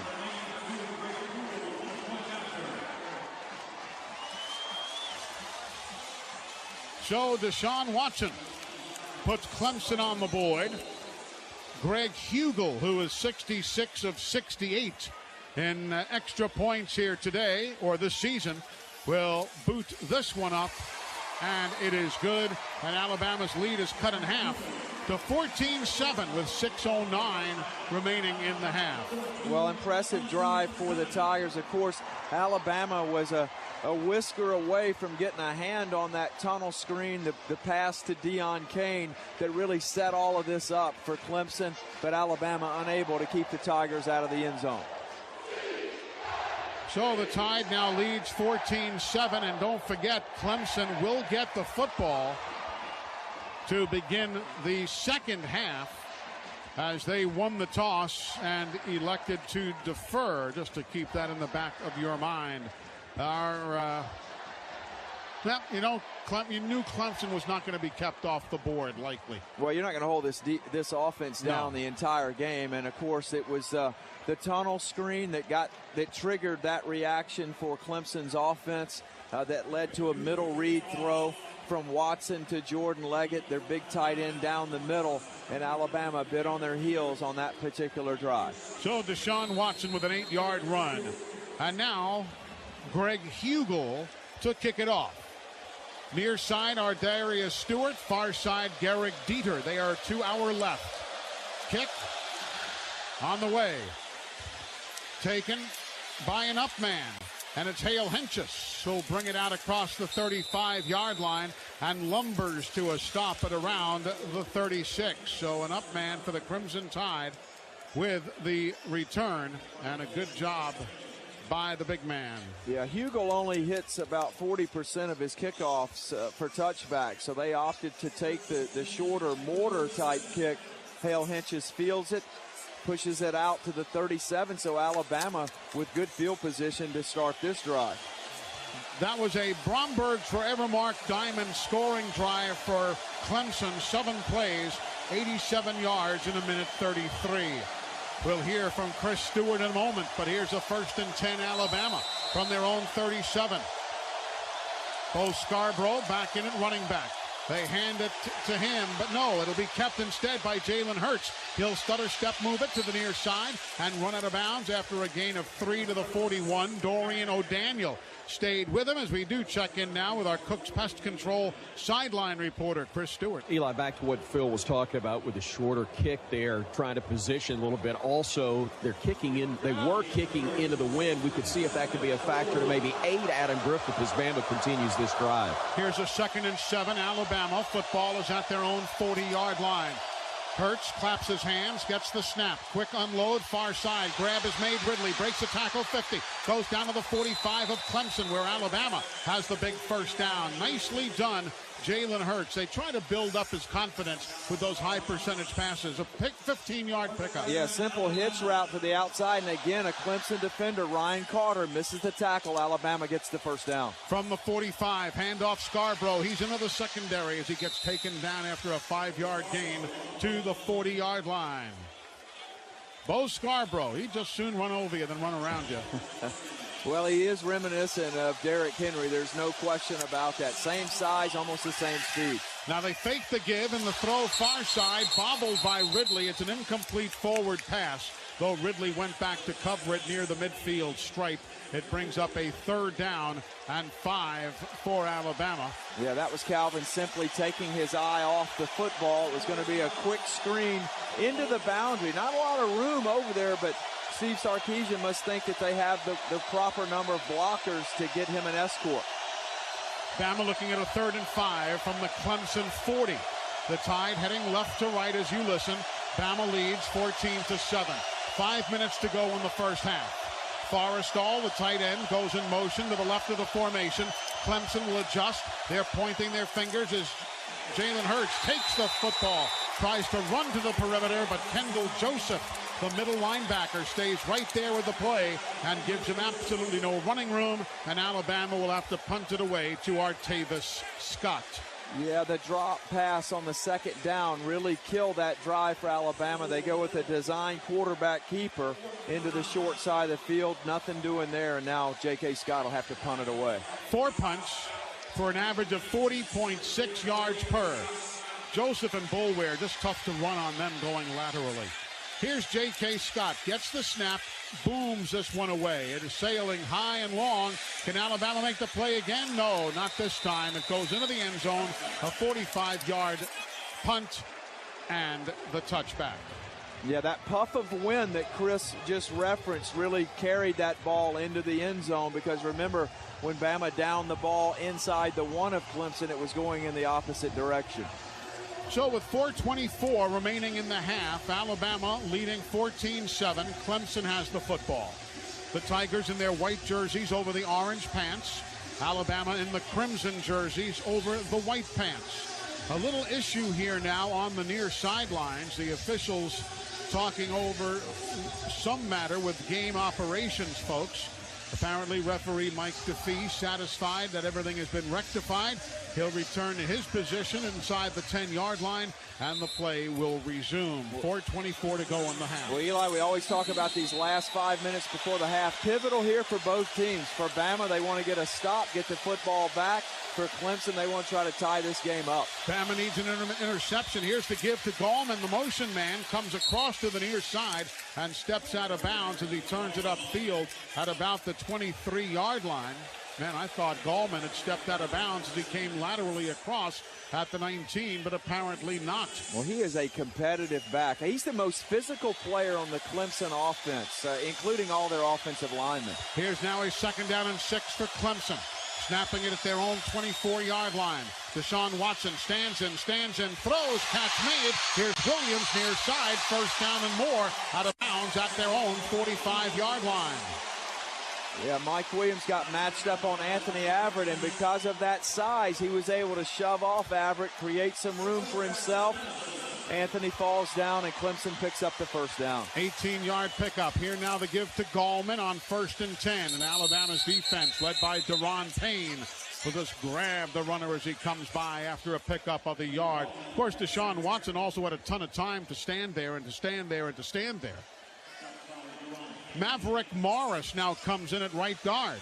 He'll replace Tyrone Crowder, an all-conference performer. Here's a 2nd down and 9. Clemson from their own 46. Renfro in motion, right side. That means 3 wides to the right, 1 to the left. The snap to Watson. Pressure off the edge. Hit as he throws, and it's incomplete.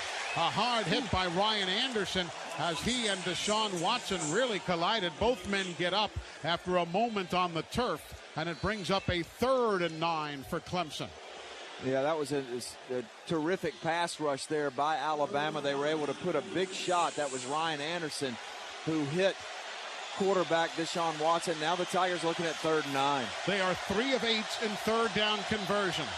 2 wides right, 2 wides left. Gallman, the running back, stays in for blocking help. Here's Deshaun Watson stepping up, going down. Take a seat. 2nd sack of the ball game for the Alabama Crimson Tide. That was Reuben Foster with Ryan Anderson backing him up to come in and level the quarterback, and Clemson will punt it away. Well, Ronnie Harrison was playing over the top as the safety, and he took away the receivers on the left side as Deshaun Watson tried to scan the field and allowed the pass rush led by Reuben Foster to negate this Clemson drive. 3 punts already today for Teasdale, averaging 38.7 yards per punt. Gehrig Dieter, his long return, a 25-yarder against Auburn.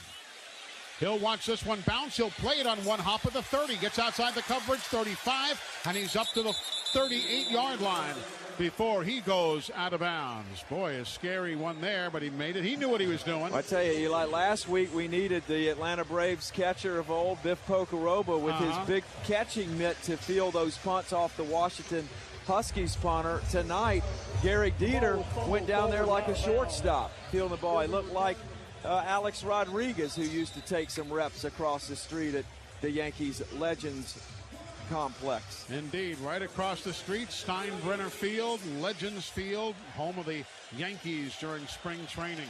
Here's a 1st and 10 Alabama from their own 38-yard line. Bama going left to right, leading by a touchdown, 14-7. 2:28 to go until halftime. Jalen Hurts gives to Bo Scarborough. He'll go upfield, but runs into traffic after a 1-yard pickup. He's to the 40, brings up a 2nd down and 9. Jalen Hurts, 6 of 15 passing earlier in the ball game. Now sits at that number still, 43 yards.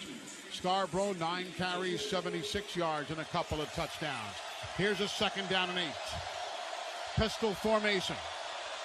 Hurts brings Ridley in motion. Handing it off Scarborough left side. They'll smother him at the line of scrimmage that time after maybe a yard pickup to the 41. Brings up a 3rd and 7. Cordray Tankersley came up from the secondary to make the stop. And Bama, who is 2 of 7 in third down conversions, now looking at a 3rd and 7. Yeah, and the most important thing here is to take this clock with you to the half. So a real critical 3rd down call here for Steve Sarkisian. Wants to give his young quarterback a manageable throw. Look for something to the inside. A slant. Bama hit one of those a few minutes ago with Calvin Ridley rather, for a 1st down. Out of the pistol formation. Scarborough, the tailback. They give it to him. He'll have possession, but he also has men right on his back. Carlos Watkins, the first man there, with 2 or 3 others joining in. And that drive for Alabama goes nowhere. And J.K. Scott will punt for the 6th time tonight, averaging 42 yards per punt. Takes his 3rd and final timeout of the half. Well, Eli, remember, it'll be a 60-second timeout. Remember, Clemson had utilized 2 of their timeouts earlier in this game on offense, and so now they were not able to really stop the clock there until that last 3rd down stop. They have 1:12 left, but they'll have no timeouts, and hopefully after this punt by J.K. Scott, it'll land somewhere inside the 20 for the Crimson Tide. Oh, we'll see how that transpires. Don't forget, coming up at halftime, we've got our visit with Coach Nick Saban. That's coming up, brought to you by our friends at Golden Flake. Also, the Full Moon Barbecue halftime report. Highlights of this first half, everything you need to know about the world of the SEC. And folks, you know, in football, there's always a winner and a loser, but when it comes to Great Southern Barbecue, there's only one winner. Full Moon Barbecue, voted one of America's top 10. Now with 12 locations to serve you, the Full Moon Barbecue halftime report coming your way in just a bit. Artavis Scott back deep at his own 21. J.K. Scott will put toe to leather from his own 27. Waiting for Cole Mazza to snap it. Snap. Pressure. J.K. gets it away. Oh, and he sends Scott way back, way back, way back, way back. Makes the grab at the 3. A fair catch there. A fair catch way back. I'll tell you what, Eli. How J.K. Scott's not a finalist for the Ray Guy Award, I'll never understand that in a million years, because the man is almost the MVP for Alabama. He just pinned Clemson back at the 5. 1:04 left, no timeouts. This is going to be very interesting for Clemson because we've seen a lot of teams try to test the waters against this Alabama defense in the waning moments of the first half. But with them getting the ball to start the second half, they may go conservative here and just try to get to the half only down 1 score. And that was the importance of that opening coin toss before the game started. Of course, Deshaun Watson has thrown 17 interceptions this year. That's a high number. Here's a 1st and 10 Clemson from their own 5. Watson backpedals into the end zone, stands there, throws, nearly picked off. Alabama had an idea, but that time the pass intended for Ray McLeod sails away incomplete. Anthony Averett salivating for that one. Well, I'll tell you what, Anthony Averett drove on that inside slant on Ray McLeod in just perfect position, and Deshaun Watson got away with one. I am shocked that Dabo Swinney is tempting fate here at the end of this first half. Here's a 2nd and 10 from their own 5-yard line. Deshaun Watson backpedals into the end zone, hands it off to Gallman up the middle, breaks a couple of tackles, and he'll get 5 yards to the 10 before Rashaan Evans stops him. Actually, they'll say he gets to the 9-yard line, and Alabama is going to... Yeah, Nick Saban's going to use his timeouts here because he knows... Takes his first time out of the half.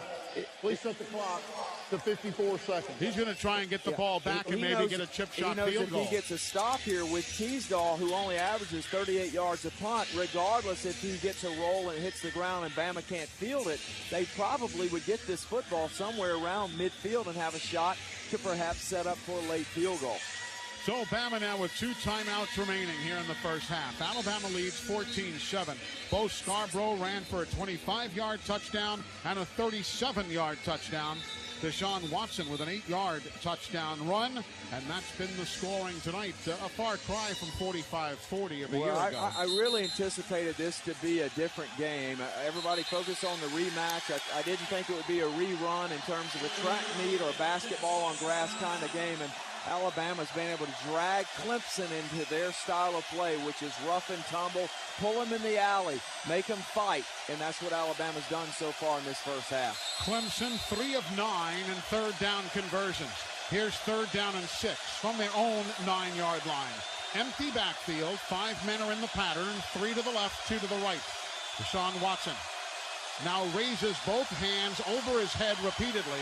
That's an audible. He now steps up and yells to his teammates on either flank, gets the snap, backpedals to the goal line, loads up and throws near side, catch at the 27, and a completion to Hunter Renfrow. Once he checked, Alabama checked, they went to a soft zone, and Renfrow was able to find the soft spot between the corner and the safety for the first down. 49 seconds to go until halftime. First and 10, Clemson from their own 27-yard line. The clock will start on the snap.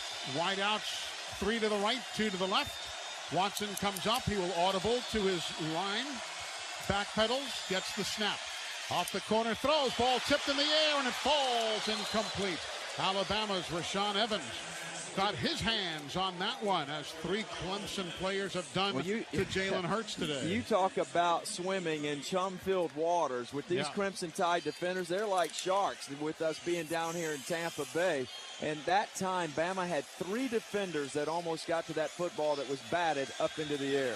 So it's a second down and 10 now for Clemson from their own 28-yard line. They're going right to left. 44 seconds to go until halftime. Alabama leads 14-7. 2 wides either way. Looked like somebody moved on the right side of the line. That's going to be Sean Pollard, the right tackle, who backpedaled. 3rd penalty on Clemson. False start. Offense. Number 76. 5-yard penalty. Second down. You talked about the right tackle earlier, and he was a little anxious there to get into his blocking stance. Yeah, Sean Pollard trying to protect that edge. Of course, he's a freshman on that right side. And now Clemson looking at 2nd and 15. 44 seconds left. They have no more timeouts. So Bama's got to tackle them inside the boundaries, not let them get to the sideline. Bama leads 14-7. Or pick one off and run it back. That's what I was going to say. Jordan Leggett joins 2 wide receivers on the right. There are 2 on the left. Empty backfield. Watson gets the snap. Backpedals. Waits. Looks to take off. He's under heavy pressure, and he'll throw that one away onto the sideline. And it brings up a 3rd and 15. Rashaan Evans and Ryan Anderson with the pressure on the quarterback. Yeah, and again, I'm just very surprised that Clemson, knowing that they're going to get the football first to start the second half, has not taken a little bit more of a conservative tack here, because Bama has gotten their hands on 2 passes so far in this drive. Let's see if the 3rd time might be a charm here on 3rd and 15. Clemson 40% in 3rd downs, 4 of 10. Here now the 3rd down snap. Watson throws the slant. Catch is made. Looking for running room. Out to the 25-yard line, but short of the first down is Hunter Renfrow. Ryan Anderson stayed with it, and Nick Saban takes his 2nd time out. Alabama takes his 2nd time out of the half. 30 seconds. So the Crimson Tide calls time as Clemson is looking at a 4th and 12 from their own 26. They're averaging 37.2 yards a punt. Clemson is off the foot of Andy Teasdall. Well, Eli, that was a great stop by Alabama to keep Clemson off the scoreboard, albeit they had no field position. Clemson, to me, they survived right there because Alabama's defense had 2 shots at perhaps picking those footballs off. They could not come up with it, and now Teasdall's got to punt it away. Gary Dieter will field this ball somewhere around the 35 or 40-yard line, and Alabama, with 1 more timeout, would have a chance to make a couple of throws and maybe get in position for a field goal. With the wind, I might add. Here's Teasdall. Gets the snap. Steps up. Quickly gets a low kick away. It will take a nice roll inside the 35 down to the 31-yard line, and that's where Alabama will start with 19 seconds remaining and 1 timeout to play. A 43-yard kick and roll, no return by the Alabama Crimson Tide. Yeah, and well executed by Teasdall. He actually kicked that ball away from Gary Dieter. He went cross court with it almost in terms of trying to cross up the Alabama return. The ball was illegally touched at the 34-yard line. That's where it'll be placed, 1st and 10. You hear that the ball was illegally touched by a Clemson player at the 34, so that's where it is downed, and Bama will start from that spot, 1st and 10. Yeah, Bama's got 19 seconds left and 1 timeout, so essentially they have probably 3 legit throws here, so 1st, 2nd, 3rd down. They want to try to get this ball around the 30 to 35-yard line. That would give Adam Griffith at least. Against number 15 Florida in the SEC championship game. They win it 54-16, and Alabama wins it against Washington, the number 4 team in the land, in the semifinal. Folks, you heard those rankings. If you didn't understand it, now you certainly do, and all our fans obviously realize it. No one plays a tougher schedule in the nation than the Alabama Crimson Tide. No question about it. 14-7 right now, Alabama at the half. Eli, Phil, Chris standing by with your second half coming up. RTR, my friends. I'm Brian Houseworth at Learfield, and this is the Crimson Tide Sports Network from Learfield. As your State Farm agent, I'm going to do something I've never done on radio before. What's that? Help you combine your home and auto insurance. State Farm can do that? That means I can do anything on radio, like consume the rare and often poisonous pufferfish. Uh-oh.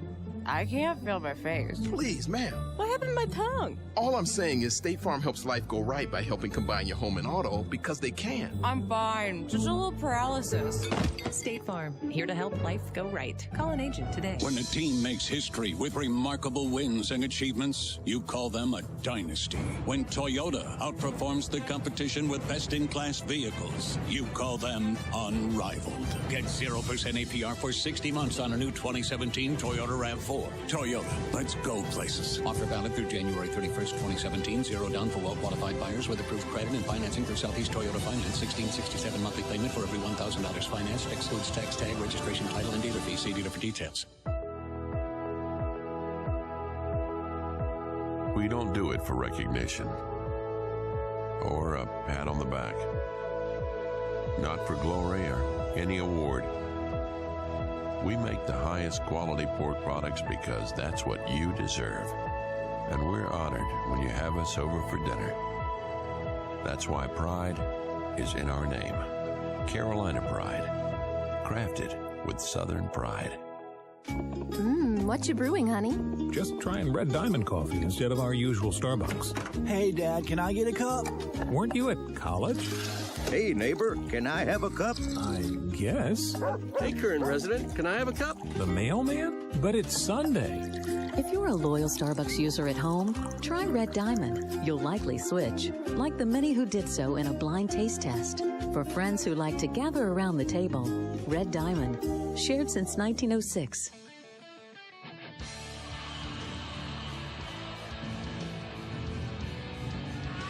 The second half about to get going here in Tampa at Raymond James Stadium, Alabama. A 14-7 lead over Clemson. The Tigers will get the football to start half number 2. You've been listening to the Full Moon Barbecue halftime report with 12 locations to serve you. Full Moon Barbecue is a great Southern tradition that has been voted one of America's top 10. Now with 12 locations, Full Moon Barbecue, the best little pork house in Alabama. And you know, we've told you now for a number of years that transportation for the Crimson Tide Sports Network crew has been provided by Town & Country Ford in Bessemer and Pell City.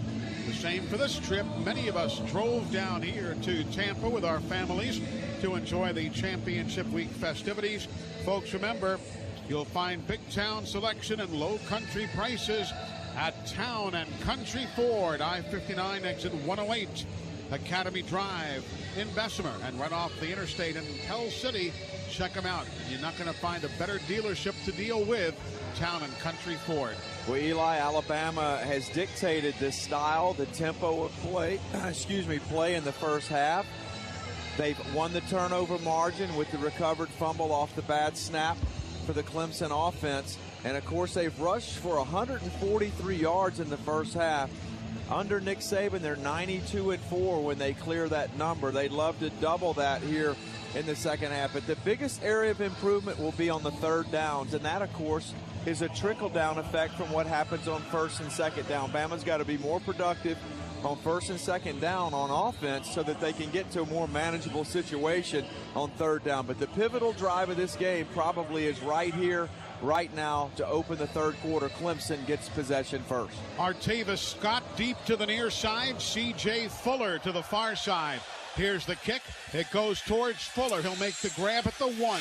He'll come out to the hash marks. Between the hash marks, 20, 25, dancing through men. Gets out across it to the 28-yard line. So good field position for the Clemson Tigers before Deontay Thompson puts him down. And Clemson will start with a 1st and 10 to open up the third quarter of play. The third quarter of tonight's college football national championship game on the Crimson Tide Sports Network is being brought to you in part by TuscaloosaToyota.com and Tuscaloosa Toyota Rent-A-Car. Get your lowest price first at Tuscaloosa Toyota.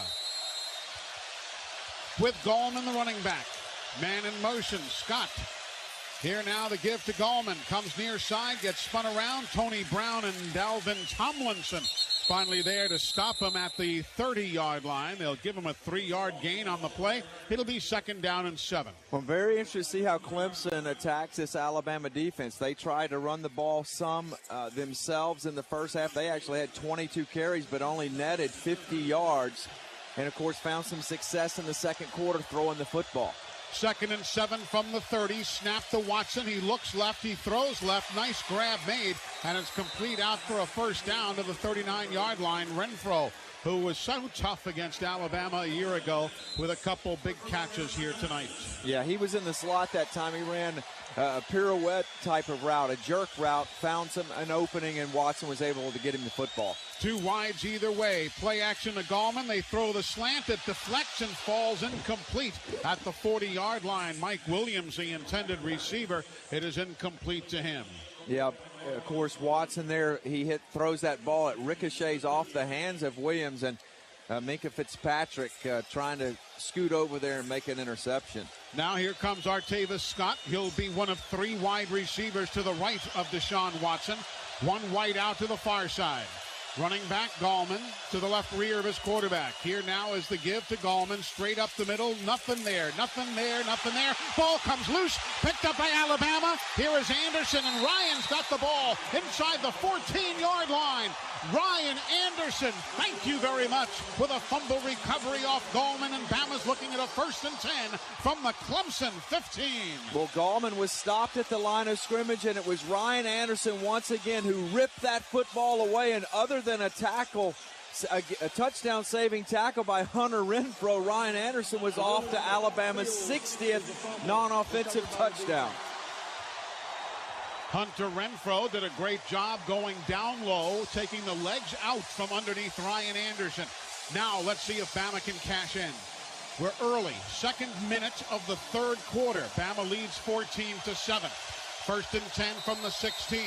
Bo Scarborough lined up behind this quarterback, Hurts. Everybody jumps, and did Cam Robinson move again? False start. Offense. Number 74. Yes, he did. 5-yard penalty. 1st down. 6 penalties on Bama tonight. Yeah, my goodness there. The Outland Trophy winner flinching again. And Cleveland Farrell, the right defensive end for Clemson, he will get up at the line of scrimmage and move around, and Cam's responded to it a couple of times with these false starts. Nick Saban very frustrated on the sidelines. Those of us who are lip readers can guarantee that. Here now Alabama with a 1st and 15. O.J. Howard in motion to the right side.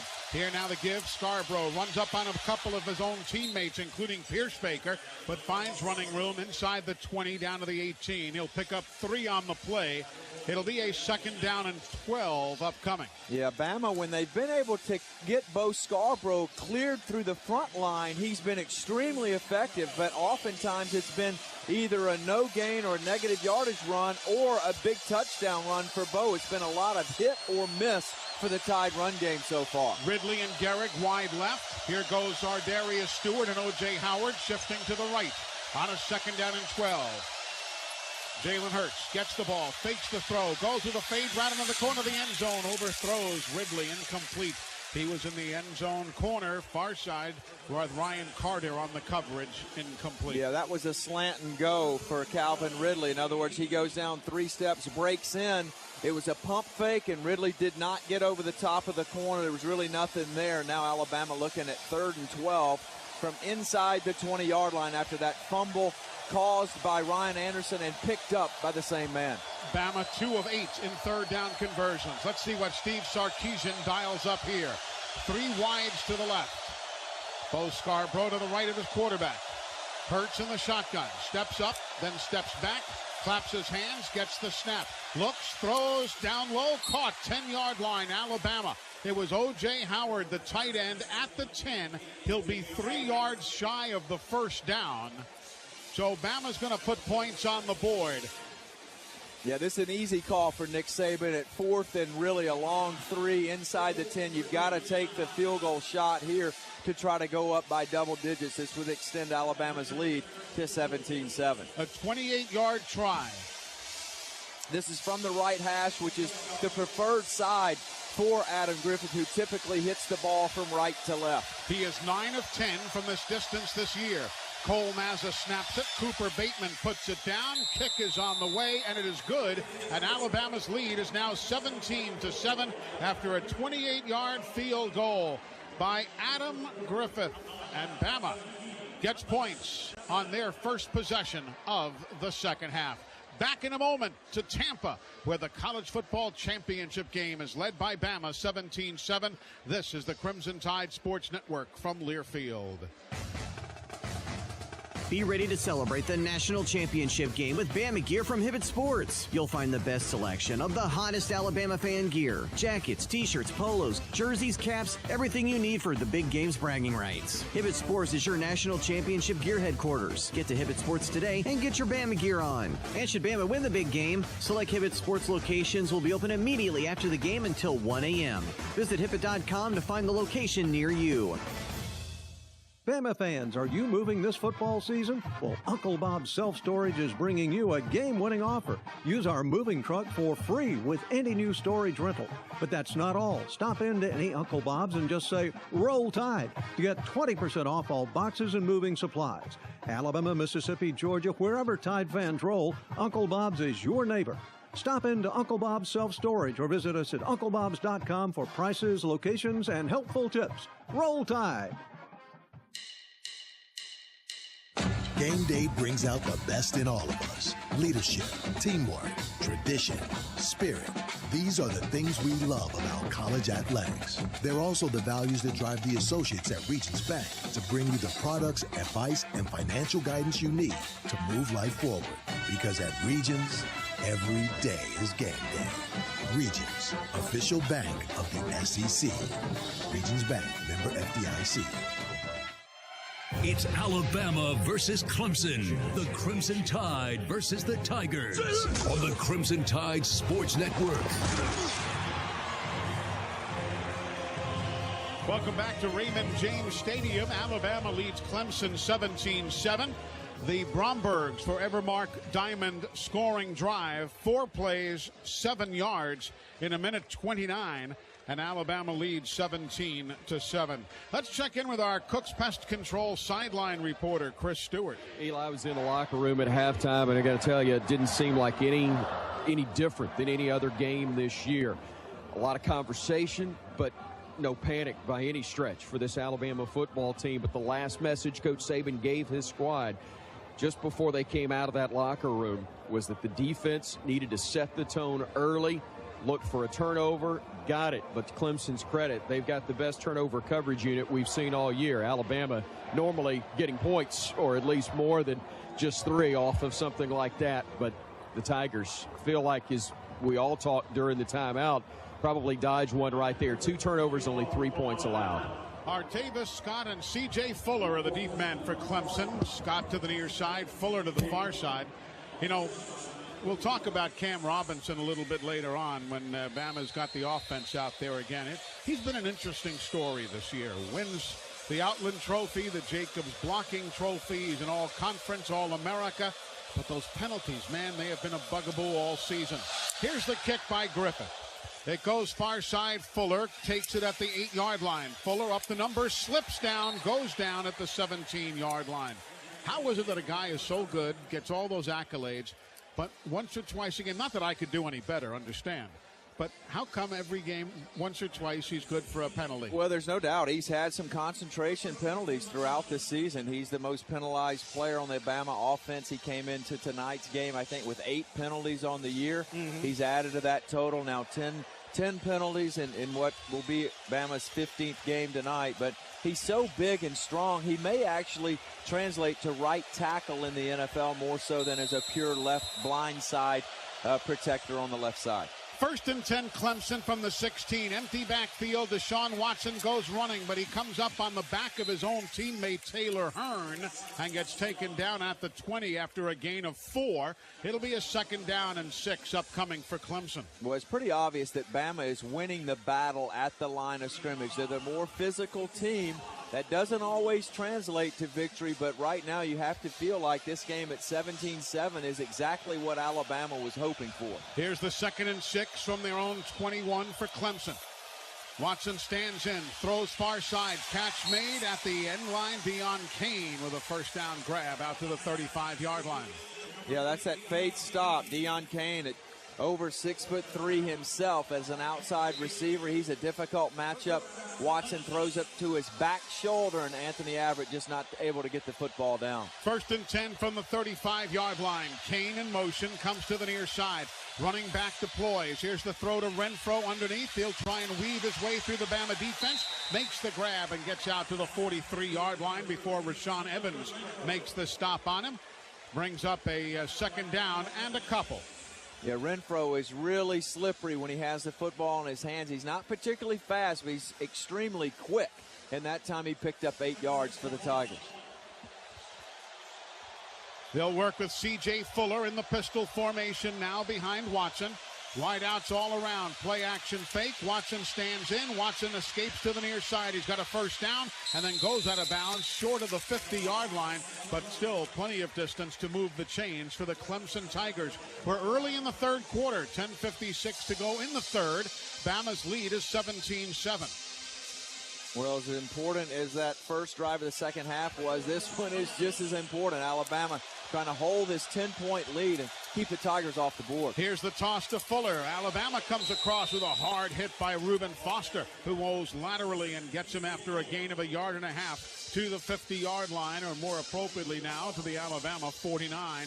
It'll be a 2nd down and 7. Yeah, that's that little toss, option toss. It's just a little different wrinkle where Watson has the option of keeping the ball between the tackles or pitching it to his tailback. Here now, Watson in the empty backfield. 3 wides to the left, 2 to the right side. Tight end is in. Bama digs in. Now Watson comes up, audibles to the line of scrimmage. His center, Jay Guillermo, signals to his other line mates. Here's Watson with time, throws up high, catch is made near sideline. Mike Williams, who will come down short of the 1st down. They'll spot the football at the 44-yard line. Foster and Humphrey covered, and it'll be a 3rd down and 1.5 yards, maybe 2 for the Tigers. Well, this has been a difficult down and distance for Clemson. They're actually, ironically enough, better at 3rd and 3 than 3rd and 1. They're just not equipped to be a short yardage type of offense, and Alabama has dominated the action on this particular situation. Clemson 4 of 11 in 3rd down conversions. Fuller goes out of the backfield to the wide left spot, so it's an empty backfield for Deshaun Watson. Signals to the play, gets the snap from Guillermo and throws down low. Catch is battled for, and they'll say caught for a 1st down at the 40, down low by Hunter Renfro. Yeah, he threw that one right towards the ground, Watson did. That tells you a lot right there. 3rd and 1, they throw the little turnout to Hunter Renfro. They're not going to mess around with running the football against this ferocious front for Alabama. So now with a 1st and 10 from the Alabama 40. Clemson going left to right, but here come whistles. The ruling on the field is a completed catch that plays under further review. They're going to take a look at this one. Let us see now. Renfro gets his hands under it. Oh, the ball was never caught, and it hit the ground, I think, Phil. Yeah, it definitely got through his hands and went to the ground. So Clemson's going to be looking at a 4th and 1 situation here. They usually reliably reliable hands of Hunter Renfrow. That ball got through and hit the grass. Yeah, hit the grass, then he fell on it to try and secure it even better. The third quarter of tonight's college football national championship game on the Crimson Tide Sports Network, live from Tampa. Being brought to you in part by TuscaloosaToyota.com and Tuscaloosa Toyota Rent-A-Car. Get your lowest price first at Tuscaloosa Toyota. Yeah, it looked to be very clear on the replay. Again, we are immediately beside the replay booth. Their result when we come back on the Crimson Tide Sports Network from Learfield. I rescued Toast from a shelter in 2011. I love Toast because she's a lazy diva. Toast does whatever she wants, obviously. She's sleeping right now. She's so loving. She's so comforting. When I walked into the shelter, I knew right then that she was special. Toast, Instagram star and shelter pet. Amazing adoption stories start in shelters. Start yours today. Visit theshelterpetproject.org to find a pet near you. Brought to you by Maddie's Fund, the Humane Society of the United States, and the Ad Council. I'm a retired school psychologist, and helping people was my thing. After my stroke, when Meals on Wheels started, I was on the other end of the stick, so to speak. My name is Julius Gaines, creative writer, poet, photographer. 1 in 6 seniors faces the threat of hunger, and millions more live in isolation. Drop off a hot meal and say a quick hello. Volunteer for Meals on Wheels by donating your lunch break at americaletsdolunch.org. This message brought to you by Meals on Wheels America and the Ad Council. Hi, this is John Ondrasik of Five for Fighting, here for RAD, the entertainment industry's voice for road safety. You know, style is a personal thing, and your lifestyle is your business. But if you take it on the road, it becomes everybody's business. So please, plan ahead, designate before you celebrate. Friends, don't let friends drive drunk.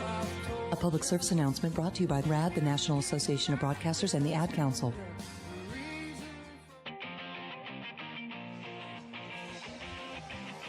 Welcome back to Tampa. Still waiting for the official word from Mike DeFee, although his back judge is busily writing things down, which normally means they're resetting the clock, getting the exact location of where the ball's going to be. Looks as though this comes back, and Clemson will be looking at a 4th down and 1.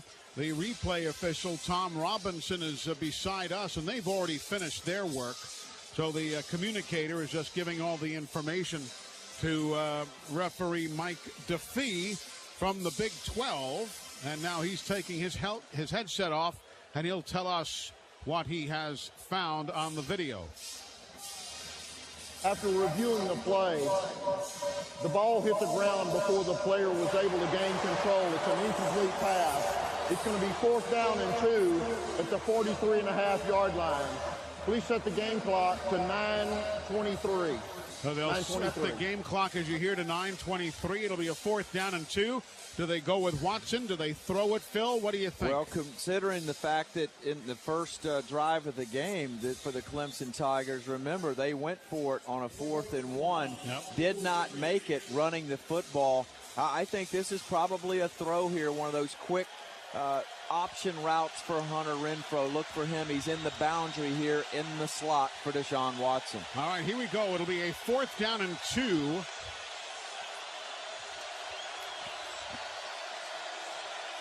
Deshaun Watson in the shotgun.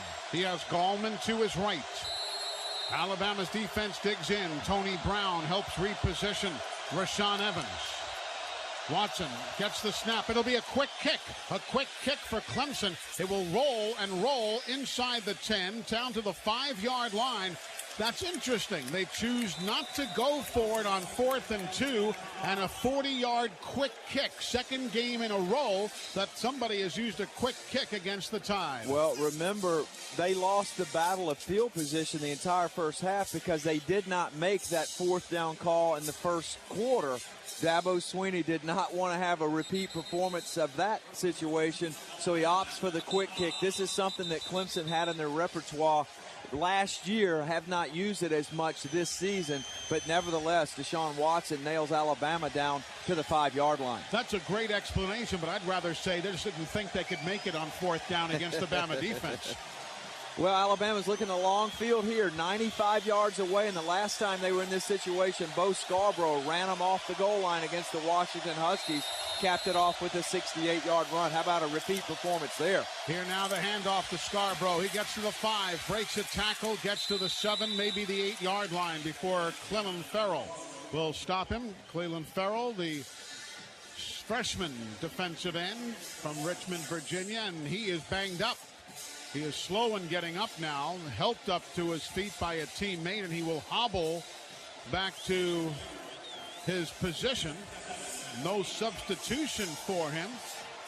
He kind of looks to the sidelines, but nobody's coming in.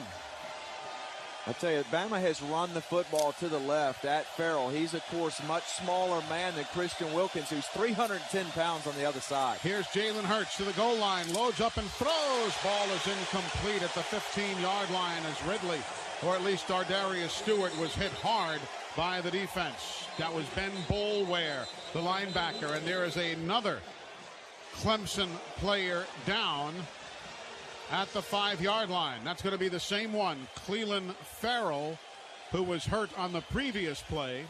He is down again, being tended to by the Clemson trainers. He is grabbing his left ankle, Ferrell is. Yeah, he wears a knee brace on his right side, so what would happen here is Christian Bryant, or rather Austin Bryant would come in opposite of Christian Wilkins at the defensive end spot. Meanwhile, Ardarius Stewart, man, did he ever get drilled by Ben Boulware. And a nice round of applause for Ferrell, who limps to the near sideline.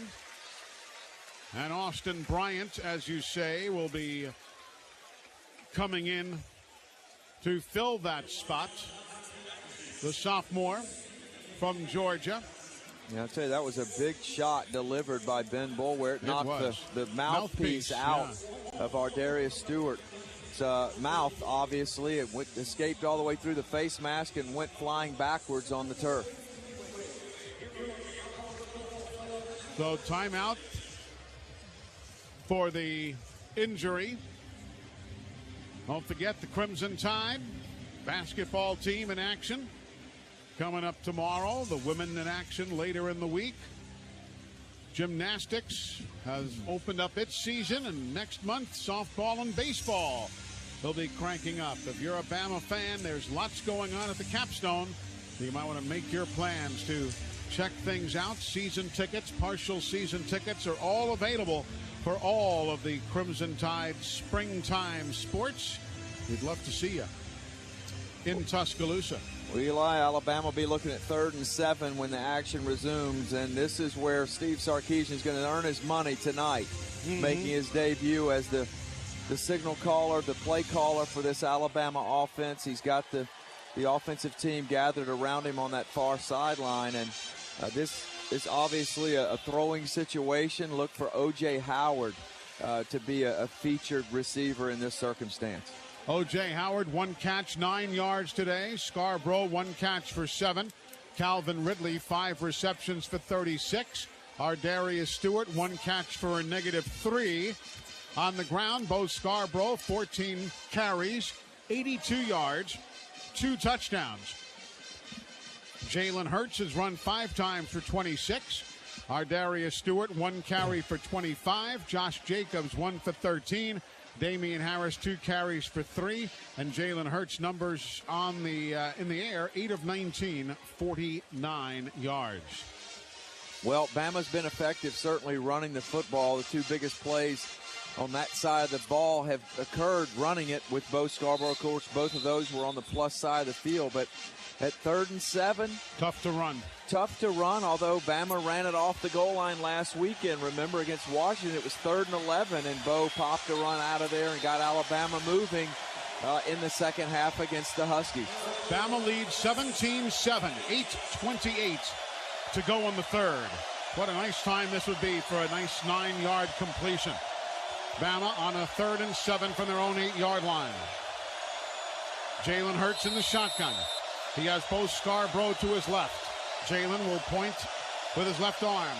Sends Dieter in motion to the right of the formation. 3 wides to the right now. Hurts claps his hands. Here comes pressure. It's picked up. He'll look to run. He escapes. He's coming to the near side 10. He has to still get yardage. He's not going to make it. He's going to be run out of bounds at the 13-yard line, 2 yards shy of the necessary yard line to gain. Well, that's just a circumstance where Jalen's a little bit hesitant to pull the trigger there in terms of the throw. He opts to try and run it, but this Clemson Tiger defense is too talented. They're too fast, so they get him corralled short of the first down. Now J.K. Scott punting out of his own end zone from off the Alabama logo. Artavis Scott is deep, standing at his own 40. J.K. really needs a beauty of a kick right here. The snap into the end zone. He'll put total leather at the 1. It is a low, ugly kick. It takes a lateral roll and goes out of bounds at Alabama's own 42-yard line. J.K. Scott, normally so dependable, there a 28-yard punt from scrimmage. A touch of wind in his face, but that's why Dabo Swinney called for the quick kick, because he knew that if his defense could get a stop, it would swing the field position and give his offense a better starting spot, and that certainly paid off here as the Tigers will put it in motion at the Bama 42-yard line. Scott and Renfro go wide to the far side, 2 to the near side. Deshaun Watson starts his drive, 1st and 10 from the Alabama 42. Gets the snap. Play action fake to Gallman, throws across the middle down low. Catch is made by Kane, and it'll be a first down grab inside the 30 to the 28 of Alabama. Yep, first down throw from Deshaun Watson, and Kane runs a deep dig route to the inside, makes the low catch. Next snap, they fake the toss, and now there's going to be whistles. They may be. I was paged prior to the snap. The ruling on the field is a completed catch. That plays under further review. Now they're going to review this one. Yeah, this is a low throw from Watson to Kane. The Clemson fans claiming they had gotten the snap off before the whistle, hence there would have been no review.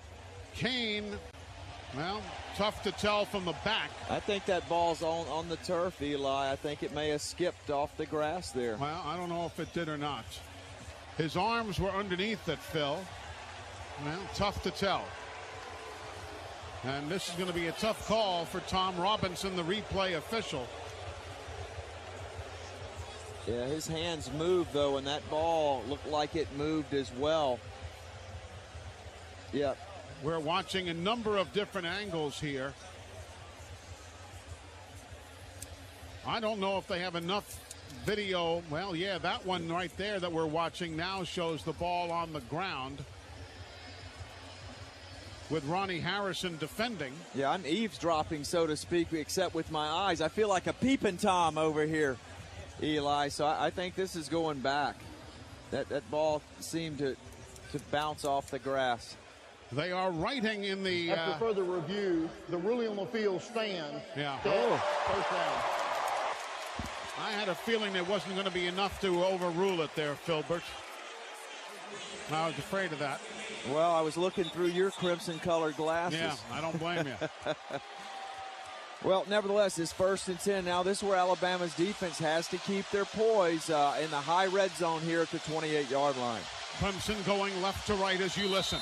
7:59 to go in the third. Alabama by 10, 17-7. Here's Deshaun Watson with a keeper. He'll go inside the 25 to the 24. Picks up 4 yards before Rashaan Evans stops the big quarterback. And well, I think the run game for Clemson's going to center around number 4, Deshaun Watson. Wayne Gallman's had a modicum of success, but really this is Watson's game. This is the guy that they want the football in his hands. Empty backfield as Gallman vacates and goes wide left. 3 wides to the right, 2 to the left. Watson raises his knee, gets the snap, flushed from the pocket, throws near side. Great D by Alabama. Minkah Fitzpatrick knocked it away from Jordan Leggett, the tight end at the 20-yard line. Yep, and Leggett in this part of the field is particularly dangerous because sometimes if he doesn't get inside of you, he'll actually go over the top and still run to the middle of the field. He's fast enough to threaten the seam and yet quick enough to break out. That time he did, but Minkah Fitzpatrick was all over him in coverage. They list him at 6'5", 260. Clemson, 4 of 12 in third down conversions. Here's a 3rd and 6 from the Alabama 24. Deshaun Watson with a running back to his left rear. Watson points with his left arm, raises his right leg, gets the snap. He's got time. He'll throw. It's wide open and caught. First down by Renfro. He'll take it all the way in for a touchdown. Hunter Renfro. He was a pain in Alabama's caboose a year ago, and he is again. 24 yards, touchdown. Yeah, Renfro was in the slot to the left, and just what they call a simple choice route. Tony Brown gets rubbed by the receiver that runs up the field. Renfro comes underneath it. Tony could not stay with him, and it's a touchdown for the Clemson Tigers. Extra point try by Greg Hugel. He is 67 of 69 this year. David Estes snaps it. Seth Ryan will hold. Kick on the way. Up and good. And Alabama's lead is now cut to 3. It's 17-14. 7:10 to go in the third. This is the Crimson Tide Sports Network from Learfield. At Alabama, it takes hours of practice and dedication for the band to perfect its routine. Rocket Mortgage by Quicken Loans is just as precise, but it only requires a few minutes of your time. Now, Tide fans like you can get an accurate and custom mortgage solution without missing a beat. Rocket. Push button, get mortgage. Quicken Loans, proud mortgage partner of Alabama Athletics. Equal housing lender, licensed in all 50 states, NMLS ConsumerAccess.org, number 3030. Mayhem is everywhere. I'm football, and I'm all you're thinking about. When you're eating, football. When you're working, football. And when you're driving, football, football, football. You're so lost in football, you don't notice if the football in front of you slammed on its football. So you football right into the back of his football. And if you've got cut rate insurance, you could be paying for this yourself. Football. So get Allstate, where agents help protect you from mayhem. Like me. Every Allstate policy comes with an Allstate agent you can trust to help you get the protection you need. For a free quote, talk to a local Allstate agent today. Find one near you at allstate.com. Subject to terms, conditions, availability, and coverage selected. Allstate Fire and Casualty Insurance Company and its affiliates, Northbrook, Illinois. See what the personal service of an Allstate agent can do for you. Are you in good hands? On the Crimson Tide Sports Network, Alabama, Clemson, the rematch. This is the College Football Playoff National Championship. Back at Raymond James Stadium in Tampa, Florida, the Clemson Tigers draw to within 3. Alabama leads 17-14. The Brombergs forever Mark Diamond scoring drive. 4 plays, 42 yards. 1 minute and 3 seconds, all set up, Phil, by that quick kick. Yeah, it really goes back to the quick kick that Clemson executed. Then they got the stop on defense. Bama goes 3 and out. That set up the field position for Clemson to then take over on the plus side of the 50. They march it down, and Hunter Renfro, man, if he sees Crimson jerseys, he shows up to play. He's really been a pest for Alabama as that slot receiver. That time Jordan Leggett, the tight end, runs vertically. And then, of course, as Renfro worked underneath, there's a natural rub there, and it was actually Tony Brown getting picked off by his own man, Hootie Jones, who was playing the high safety, trying to drop down and cover. Right now, let's pause 10 seconds for station identification. This is the Crimson Tide Sports Network.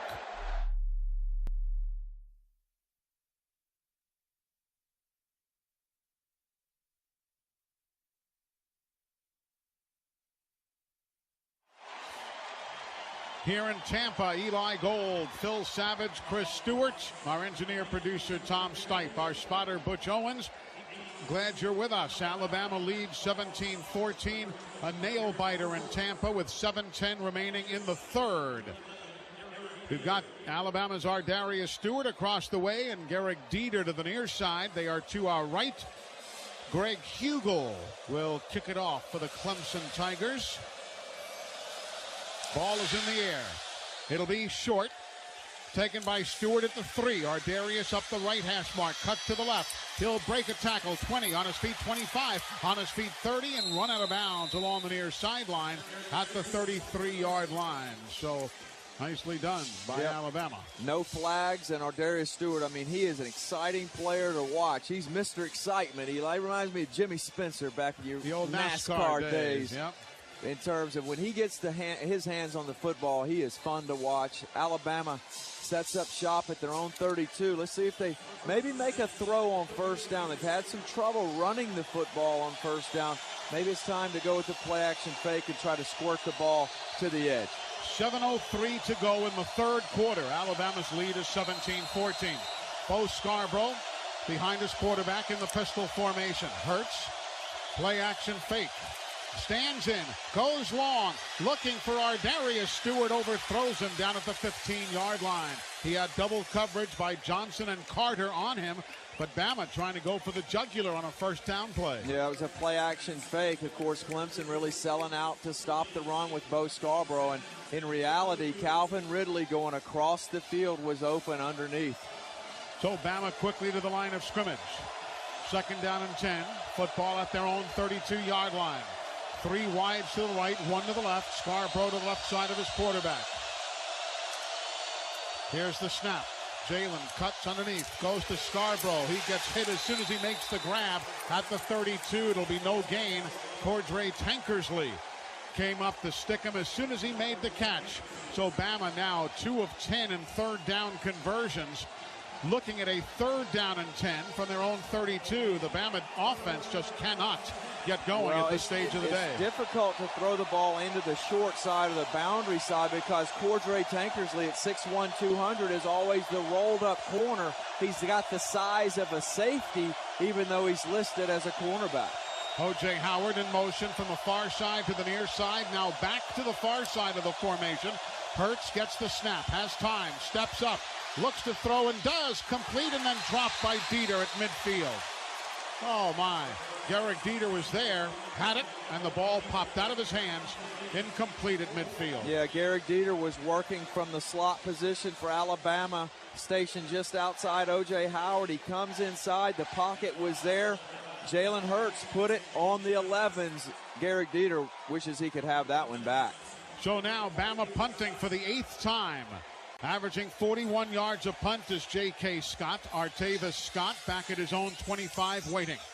Cole Mazza will snap it to J.K. He's done it. The punt with pressure gets a beauty away. Spiraling kick. Scott says fair catch at the 15-yard line, and that's where Clemson will take over. 1st and 10. 6 minutes to go on the third. A 53-yard punt and no return.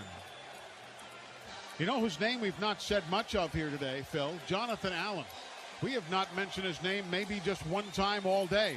Well, while Alabama's offense has tried to play keep away to a point, Clemson's offense has tried to play keep away from Jonathan Allen. They don't want him to wreck their game plan, so they've worked that ball to the right side and then out to the outside left to stay away from big number 93. Allen, Deshaun Payne. Deshaun Hand, Deron Payne. Here quickly they go to Gallman, and Gallman on first down runs into Reuben Foster after a 1-yard game. Again, Allen, Deron Payne, and Deshaun Hand, the defensive front, and now Jonathan Allen leaves. You know, he's got a wrap on his lower left leg, Eli. I'm not sure if that's something that he's been doing all year. I don't recall seeing that on his lower calf area, but he's off the field now with Anthony Jennings in the game. Here's a 2nd down and 9 from their own 17. Watson sets up a screen near side. Grab made by Gallman. He'll work to the near side. Gets out near the 30 and a first down for the Clemson Tigers on the screen. Yep, that was just a traditional halfback screen to Wayne Gallman. It sets up beautifully for Clemson, and they move the sticks now out to the 30-yard line. 5:14 to go in the third. Clemson leads Alabama leads 17-14. Bama by 3. Man in motion. Here's the give. Gallman. He looks to find running room. Cannot. And is snowed under at the 30. Ryan Anderson contained the play and Rashaan Evans puts him down. It'll be a gain of maybe a half yard. Second down coming. Yeah, Clemson has stayed with at least trying to have a dose of runs to try and stay balanced against this Alabama defense. And, of course, Gallman is the workhorse. 2 consecutive years of over 1,000 yards rushing. Jonathan Allen still on the sidelines for Alabama. Anthony Jennings is in. One man to the right of Watson. Watson stands in. Watson tries to run, and he is taken down by the Tide. A sack by Rashaan Evans. It'll be their third. Actually, Anthony Jennings also there quickly. What a nice sack by the Crimson Tide. Yep, Anthony Jennings subbing in as a pass rusher opposite of Ryan Anderson. It was actually Anderson that flushed Deshaun Watson, and it was actually Ryan who registered the sack there as we see the replay. 5 of 13 and third downs are the Clemson Tigers. They're looking at a third down and 15 from their own 25. Inside 4 minutes to go on the third. Here comes pressure. Alabama's Watson gets away. Oh, no, he's got running room aplenty. He'll get out to the 40, gets hit and spun around in midair. Comes down, and he'll be short of the first down. My goodness, he was drilled, and he went in the air and was hit by Reuben Foster, and he spun around like a helicopter. Yep, and he's short of the mark there. It looked like he was obviously going to make it, but what a big-time hit by the Bama defense. Was that Reuben Foster, It Eli? was, yes. Who else would hit like that? Woo, and I tell you, Deshaun Watson's lucky to get up from that one. He is. Man, he went helicopter style. Remember John Elway when he did that in the Super Bowl back in the day? Yep. Of course, that was near the goal line. Exactly. Here now, the 7th punt of the day. Teasdale kicks it away. It takes a roll. Alabama watching it get covered by the Clemson Tigers and touched dead at the 21-yard line. It'll be a 40-yard punt and no return. Boy, oh boy. Deshaun Watson, he was close to that first down, but did he ever get drilled by Reuben Foster? Yeah, Bama had the pressure on him. Of course, he escaped the pocket, but that's what it looked like last year when Watson ran wild on Alabama for those 73 yards, escaping the pocket. Tonight, that's the first time he's had that kind of room out in the open field. But at 3rd and 15, it's tough to get there against this fast Alabama defense. All right, the Crimson Tide now 1st and 10 from their own 21. 2:54 to go in the third. Bama leads 17-14. Pistol. Scarborough into the secondary. Nice run. He'll pick up 7.5 on the play behind Ross Pierschbaker and Corin Curvin.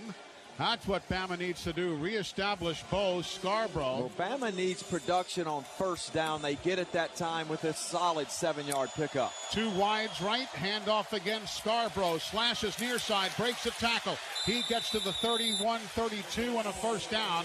Carlos Watkins will put him down along the near sideline in front of the Clemson bench. Of course, he broke a tackle at the line of scrimmage from Ben Boulware, the co-defensive player of the year in the ACC. But Bo, at 240 pounds, when he drops that right shoulder on you, you better have your pads low. And now Alabama has Bo Scarborough seated at the 25-yard line. He came back after that run, got back towards the line of scrimmage, and then sat down on the turf at the 25. So timeout is being taken. This injury timeout brought to you by the Andrews Sports Medicine and Orthopedic Center, the official sports medicine provider for the Alabama Crimson Tide football team. Lordy, lordy. Don't need Bo Scarborough to go down hurt. And Eli, it's hard to tell if it's a cramp or maybe something, actually physically, with a bone or ligament structure with the right ankle or right knee, but that seems to be the area they're looking at right now. Ginger Gilmore comes out to join. Here comes Dr. Lyle Kane. Jeff Allen, the trainer, is out there, and he is pushing the bottom of his right foot back towards his knee. Normally, the look of a cramp. Scarborough came down. It did not look as though he fell awkwardly upon the hit by Carlos Watkins. His foot didn't seem to stick in the turf.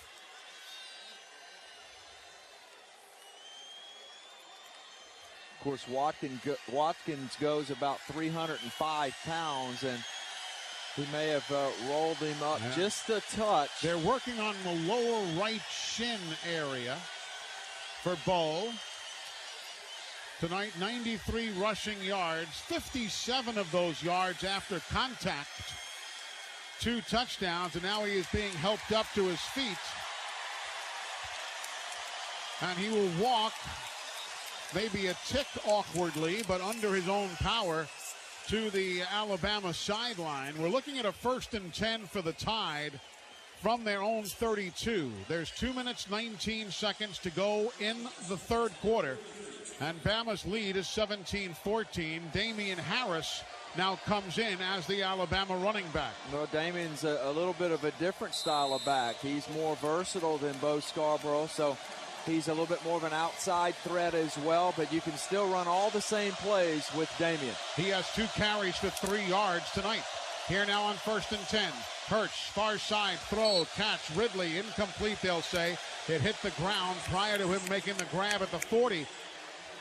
He tries to complain and tells his teammates he made the grab. Alabama's fans think it was good. The Clemson fans say no. The official right there, the head linesman, said the ball hit the ground, and he did have a good look at it. Yep, that one's going to stand. It ricocheted off the grass there for Calvin. Here now is a 2nd 10. 2nd down and 10, Alabama from their own 32. 3 wides for the Tide to the right, including Miller Forrestall. Now Damian Harris in motion and flags. And there's too many men out there.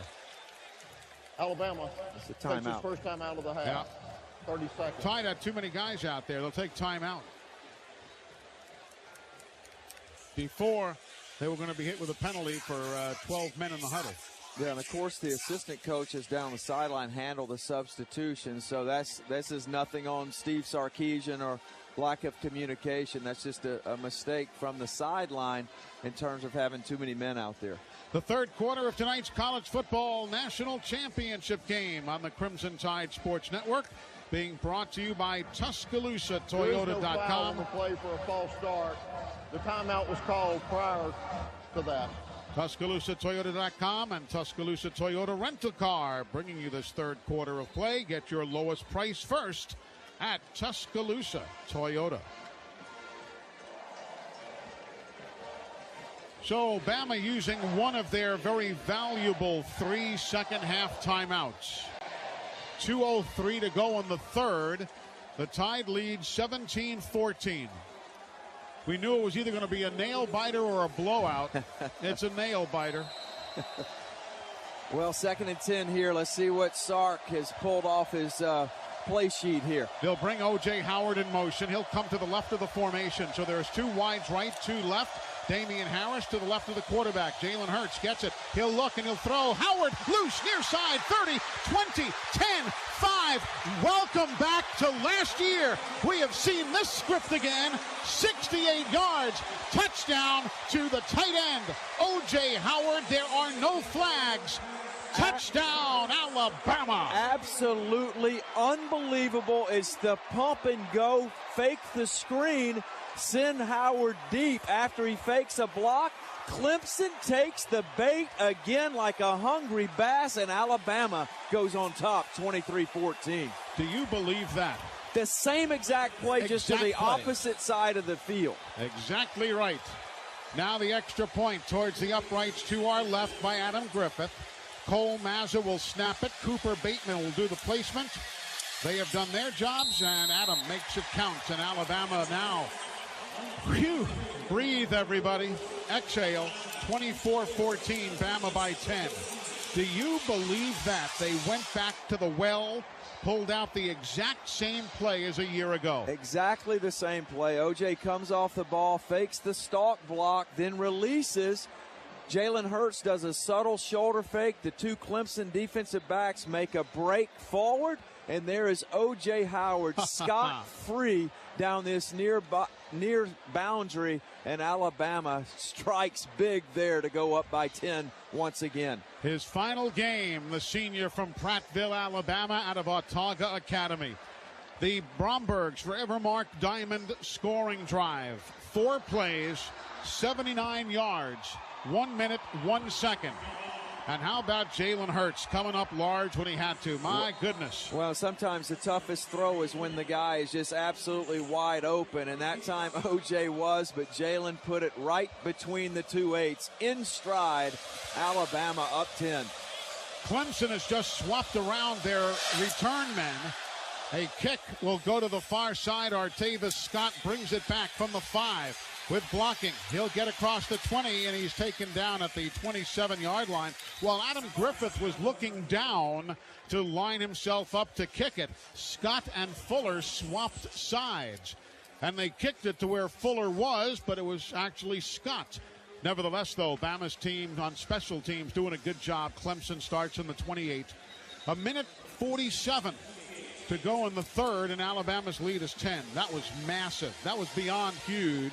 That was massive. Well, at 2nd and 10, you get that kind of throw and catch, and Bo Scarborough going heading to the locker room here, led by Jeff Allen, the head athletic trainer for Alabama. Now, Bo Scarborough just gone to the locker room. All right, here we go. Clemson, 1st and 10 from the 28. Here's Deshaun Watson throwing long near side. Ball over the head of the intended receiver. Now the official who was right there throws no flag, but the man who was 40 yards up the field throws a flag. Wow. Mike Williams, the intended receiver against Marlon Humphrey. The official who was right there said no. The guy who was 40 yards away throws the flag. So let's see what happens here. The guy behind the play said a flag. Yeah, Mike Williams in the meantime still down on the ground. He is. Williams down at the 28-yard line. Pass interference. Defense. Number 26. The 15-yard penalty. Automatic. First down.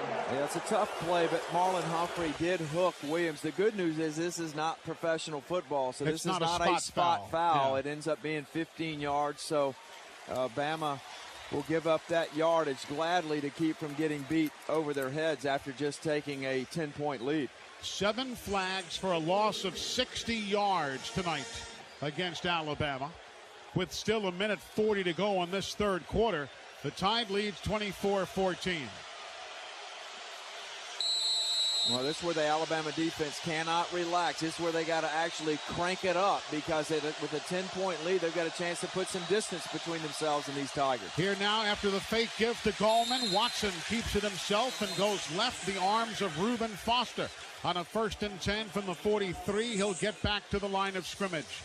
Yeah, 2nd down and 10. It's that counter action where Gallman comes across the formation. Watson fakes it to him. That sets up the lead block from Jordan Leggett, but nothing there for the 3rd-year junior Watson. Empty backfield, 2nd and 10. They throw the screen far side. Catch is made. Dalvin Tomlinson runs down Deion Kane. It'll be close to the first down, and we'll get the spot, and it will be a first down for the Clemson Tigers. Great effort by Tomlinson, but couldn't get to Kane in time. So Kane's had an impact on this game. Of course, he was suspended last year after a positive drug test in advance of the Orange Bowl, but Kane's met his presence felt tonight. 1 minute to go on the third. Here's Watson, tries the fade route near side. The ball is short and behind Scott and his defender, Marlon Humphrey. It'll bring up a 2nd down and 10 from the 46 of Alabama. 56 seconds to go. They tried the fade route near side, uncharacteristically well short. Yeah, and of course with Mike Williams on the sideline, they shuffle these receivers around, and Artavis Scott in the game outside as a wideout. Here's Gallman now to the right side of his quarterback. Watson gets the snap, looks left side and throws. Catch is made. That's Kane for the first down to the 34-yard line of Alabama. Quick throw, he turned around, the ball was there, and it's a first down. I'll tell you, 5th catch for Kane. As much as respect as everyone gave Mike Williams, it's actually Deion Kane who's having a bigger impact so far. Another back shoulder fade against Anthony Averett. From the 34 of Alabama, 1st and 10. 3 wides to the near side, including Kane. Now Gallman goes to the far side. Tight end shifts. That's Garrett Williams to the left. Back in motion. Man comes towards the formation. Here's Watson. Steins in. Looks. Throws. Catch by Leggett. Far side. First down inside the 20 to the 17-yard line of Alabama. Man, they had people moving all over the place. That will be a 17-yard pickup and a first down. Yeah, that was going to be a throwback to Gallman, but instead it was Leggett going underneath all the Bama defenders. Watson finds him, and now Clemson inside the 20. From the 17, first and 10. Watson, far side screen. Scott, left side, gets run out of bounds at the yard line to gain. It'll be short by a few inches. Ronnie Harrison forced him out of bounds with 3 seconds to go in the third. Bama leading by 10. Clemson knocking on the door, a second down in inches from the Alabama 8. So second in inches from the 8. Heading to the end zone to our right. The clock winds, and that's it for the third quarter. 3 periods complete. Bama 24, Clemson 14 on the Crimson Tide Sports Network from Learfield. In 50 feet, turn left.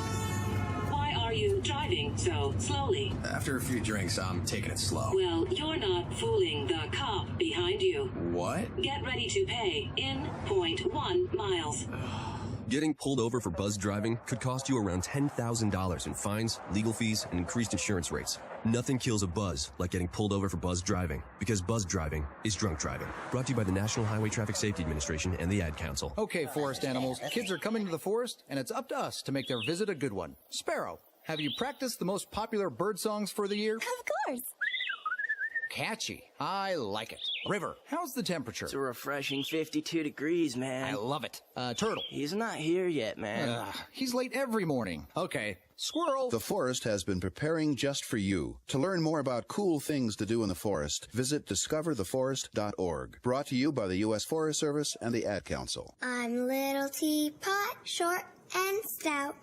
Here is my handle and here is my spout. No, Dad, like this. When I get all steamed up, then I shout, tip me over and pour me out. This is WWE superstar Roman Reigns.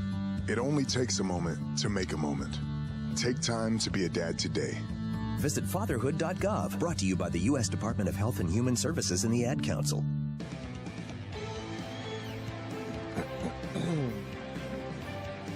Welcome back to Tampa, everybody. We see now Bo Scarborough walking back out of the locker room. Trainer Jeff Allen is to his left. He does not have his helmet yet. We'll keep an eye on that. Checking out the third quarter recap brought to you by Cadence Bank. At Cadence Bank, they know success depends on having a great team that goes above and beyond. It's your plans, your needs, and your success that matters. Cadence, banking on what matters. Learn more at cadencebank.com. Numbers, total yards, Alabama 281, Clemson 359. Bama with 164 on the ground and 117 through the air. Clemson has 69 on the ground and 290 passing yards. Penalties. Bama 7 penalties for a loss of 60. Clemson 3 penalties for a loss of 35.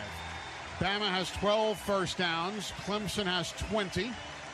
Bama 2 of 11 in third down conversions. Clemson is 5 of 14. Total plays, Bama has run 50. Clemson has run 71. Average yards per game, Bama 5.6, Clemson 5.1. That's average yards per play. The Tide with the ball for 18 minutes and 26 seconds. Clemson 26 minutes and 34 seconds. Bama has 3 points off turnovers. The Tide has 3 sacks. Alabama 5 tackles for loss, and Clemson with 6 tackles for loss. And those are the numbers through 3 quarters here in Tampa.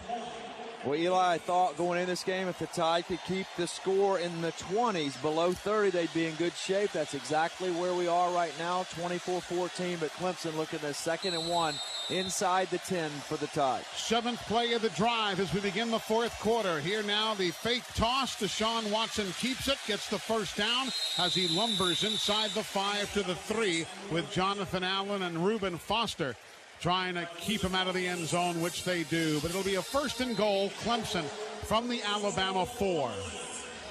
Yeah, and Clemson just runs their basic offense here. They don't substitute and try to put heavy personnel in. They'll stay with their 3 wide receivers on the field. Williams wide to the far side. 2 men wide to the near side. Here's the give to Gallman. He'll try the middle of the Bama defense. Nothing. Gets back to the line of scrimmage, but that is all. It'll be a 2nd and goal from the 4. Tomlinson and Foster in the middle of the Bama D, stopping things. Alabama leads by 10, 24-14, but Clemson has knocking at the door. Yeah, this is a place where they throw that jump pass as well, although this time Jordan Leggett, the tight end's flanked outside of Artavis Scott, the wide receiver to the right. Here now Deshaun Watson with Gallman beside him, tries the fade route, man is wide open, touchdown. Bama lost Mike Williams heading to the corner of the end zone. He was wide open for the 4-yard fade route touchdown pass. Well, very difficult matchup. They stack both Williams and Leggett to the wide side of the field, and they were able to rub those Bama defensive backs. It was actually Marlon Humphrey who got picked off, drops the coverage on Mike Williams, and Clemson responds after the big play by O.J. Howard from Jalen Hurts, and now they draw to within 24-20. The extra point upcoming by Greg Hugel. Kick is up, and the kick is good. The Brombergs forever mark Diamond scoring drive, 9 plays, 72 yards, 2 minutes and 47 seconds. And Alabama's lead now again just 3. It's the Tide 24, Clemson 10. This is the Crimson Tide Sports Network from Learfield. Down south, college football can be pretty intense. But there's one thing all fans can rally behind: tailgating with ice-cold Bud Light. So load up your cooler with America's favorite beer, fire up that grill, and get your game day playlist ready. No, not that one. This one, because there's no place we'd rather be tailgating this college football season than Saturdays down south with Bud Light. Enjoy responsibly. Bud Light Beer, AB, St. Louis, Missouri. The Lilly Company is your local supplier for Toyota, Clark, and Doosan industrial forklift trucks. With 6 locations in Alabama, the Lilly Company offers new, used, and rental equipment and is an authorized parts and service dealer. More than just lift trucks, we're a one-stop shop when it comes to equipping your business or warehouse with the latest, most innovative material handling products and time-saving solutions. With nearly 100 years of business, our motto remains knowledge, experience, integrity. Check us out at lilyforklifts.com, a proud partner of the Alabama Crimson Tide. Tide fans know a little about being protective. From winning traditions to defending the end zone, we are protective of the things that matter. And when it comes to protecting the people who matter, you can count on Protective Life Insurance Company. Protective has been providing Alabama families with affordable, dependable life insurance for more than 100 years. Find out how you can protect your family at Protective.com. Protective Life, proud sponsor of Crimson Tide football. Visit Protective.com for information. Live from Raymond James Stadium in Tampa, Florida, it's the Crimson Tide versus the Tigers, the national championship game on the Crimson Tide Sports Network. Welcome back. We've got a dandy going here in Tampa. Bama leads Clemson 24-21. We are a minute into the fourth quarter. Chris Stewart, what you got on Bo Scarborough? Anything? Eli, as you had reported, Bo did come back out of the locker room, and again, it was not the Alabama end. It was not the Alabama locker room that he went into. They brought him back, didn't hand him his helmet. He's gone back into the tent. They are continuing to work on him there. That would be at least an indication that they're trying to get him where they could get him back in the game, but we haven't seen him come back out yet. All right, thank you, Chris. Of course, that tent is the Alabama Sideliner Medical Tent by Kinematic Sports. Kinematic Sports, a proud supporter of University of Alabama Crimson Tide football. For more information, go online to kinematicsports.com. The fourth quarter of tonight's game being brought to you by Ford. You know, tradition runs deep in our family. The Crimson Tide and the Ford F-150. This is my family, and this is my truck. Now get big savings on F-150s only at your Ford dealer. Proud sponsor of Alabama football. Roll Tide. Garrick Dieter across the way, or Darius Stewart to the near side. They are the deep men to field the kick. It is going to be a short kick. Fair catch taken by Alabama's Hale Henches. And that'll be the second such play he has made tonight. And Alabama starts on their own 30-yard line. Well, Eli, going back to that touchdown pass from Deshaun Watson to Mike Williams, I mean, it really was a blatant pick play by Clemson. But, of course, these are Big 12 officials, and that sort of activity goes on all the time in that league. But it was Jordan Leggett who actually pinned Marlon Humphrey, did not allow him to get out over the top to try to corral and cover Mike Williams. Let's see what happens now. Damian Harris is the running back for Alabama in the pistol formation. Jalen Hurts, the quarterback. Wideouts either way. Here's the give. Harris, left side, slashing, 40-yard line. First down out to the 43. Nicely done, Damian Harris. A gain of 12 and the first down. Well, Bo Scarborough may be out of this game for the moment, but remember, Damian Harris is the one with 1,013 yards coming into this season. Exactly. So not a bad situation for Alabama to be in here. First and 10, Bama from their own 44. 13:44 to go in the ball game.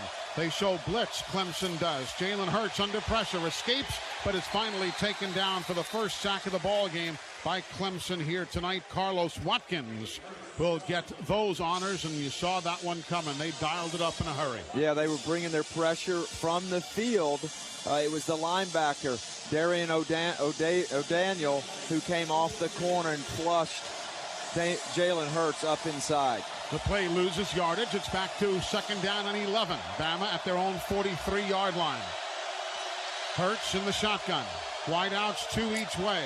Harris now deploys. Jalen quick throw far side. Neatly knocked away from Ridley by Cordray Tankersley along the far sideline, who just reached around and knocked the football away. It's third down and 11. Yeah, Tankersley will absolutely just sit on top of a hitch route into the boundary with no threat downfield. He reads that out, reacts, reaches his left hand in there and swats it away. Bama 2 of 11 in third down conversions tonight. Here's a 3rd and 11 play. Bama at their own 43-yard line. The Tide leads 24-21. 13 minutes to go in the championship game in regulation time. Snap, Hurts, pressure, sets up the screen. Caught by Alabama's Howard, and he is tripped up at the last second by the Clemson defense. Great play by Jadar, Johnson, and others. Chris, let's check in with you. I want Phil's look at this, Eli. Phil, was that intended for OJ? Was it intended for Damian? It was actually intended for Damian Harris, who was behind downfield, and OJ Howard reached up and grabbed the ball, tried to run for the first down, but Damian was wide open and would have had the yardage for Alabama to pick up that first down. Here's the 8th punt of the night for J.K. Scott. Artavis Scott back deep. Nice kick. Bama trying to cover it near the goal line, but they cannot. It goes into and out of the end zone. A 52-yard punt and no return. Timeout on the field, 12:14 to go in the ball game. Bama 24, Clemson 21. This is the Crimson Tide Sports Network from Learfield. Okay, so 5 tacos of cheese and a large soda, that's $10,012. Please drive around. Wait, 10,000 what? It's obvious you're buzzed and driving. I've only had a few. I'm fine. Yeah, the food's $12, but getting pulled over for buzz driving could cost you around $10,000 in fines, legal fees, and increased insurance rates. Please drive around. Actually, just park and come in. Nothing kills a buzz like getting pulled over for buzz driving, because buzz driving is drunk driving. Brought to you by the National Highway Traffic Safety Administration and the Ad Council. You make sure his toys don't have any sharp edges. You taught her what to do when the smoke alarm goes off. You do so much to keep your child safe. But are you using the right car seat for your child? Car crashes are a leading killer of children ages 1 to 13. Protect your child's future at every stage of life. For information on the right seat for your child, visit safercar.gov/the-right-seat. A message from the National Highway Traffic Safety Administration and the Ad Council. Every hiring manager knows that a company is only as good as the people it's made from. So where do you find the best people? That may surprise you. Meet the grads of life, young adults of unique determination and experience, an ideal fit for your company in an entry-level position, internship, or even mentorship. They might not have every qualification you typically look for, but they're exactly who your company needs. This is talent worth knowing about. Go to gradsoflife.org to learn how to find, cultivate, and train this great pool of untapped talent. Brought to you by the Ad Council and gradsoflife.org.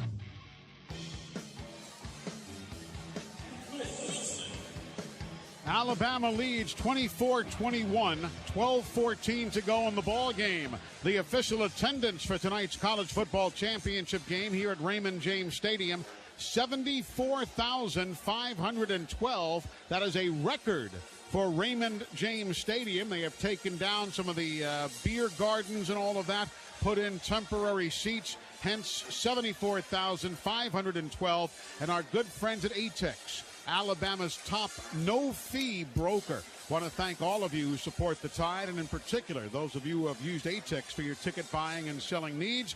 ATEX is a local Alabama company, folks, so you know when you deal with them, you also keep your dollars in Alabama, and you're helping Alabama's small businesses to continue to grow.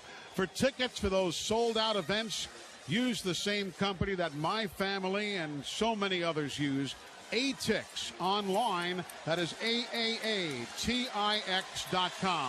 Great folks, trustworthy people for your ticket needs. Well, Eli, people get their money's worth tonight, even if they did pay $1,700 or more to get in this stadium. But here we are, 12 minutes, 14 seconds left. Alabama's defense has carried this team all year. Now is the time to rise to yet another challenge against this Clemson Tiger offense. Jonathan Allen is in for Bama. Here comes pressure. Deshaun Watson taken down. It'll be sack number 4 as Ryan Anderson and Rashaan Evans came up the middle and get to the quarterback. Sack number 4 for the Tide. Well, that is on the field. If it's a runner's forward progress will stop prior to the ball coming out. Second down. Well, that's what you want to do on first down, and Alabama was all over Deshaun Watson before he could even get through his first read. 2nd and 16 here for the Tigers. Yep, the play lost 6. Football at the 14-yard line. Here's where they like to go to Hunter Renfrow. He goes in motion along with others. Renfrow stays now on the near side of the formation. Here's Watson, gets the snap. He looks, he steps up. He throws over everybody's head and complete at the 33-yard line. Looking for Renfrow, but it raised him way higher than he could go, and Ronnie Harrison couldn't get to it either. Well, I tell you, Ronnie Harrison had a bead on that particular route, and that throw right there was a result of the hit on the quarterback the previous snap. That ball came out funny, was nowhere close to Renfrow. Now the Tigers looking at 3rd and 16 against this Alabama defense. Clemson is 6 of 14 in third down conversions. Bama by 3, 11:23 to go on the game. Here's Watson.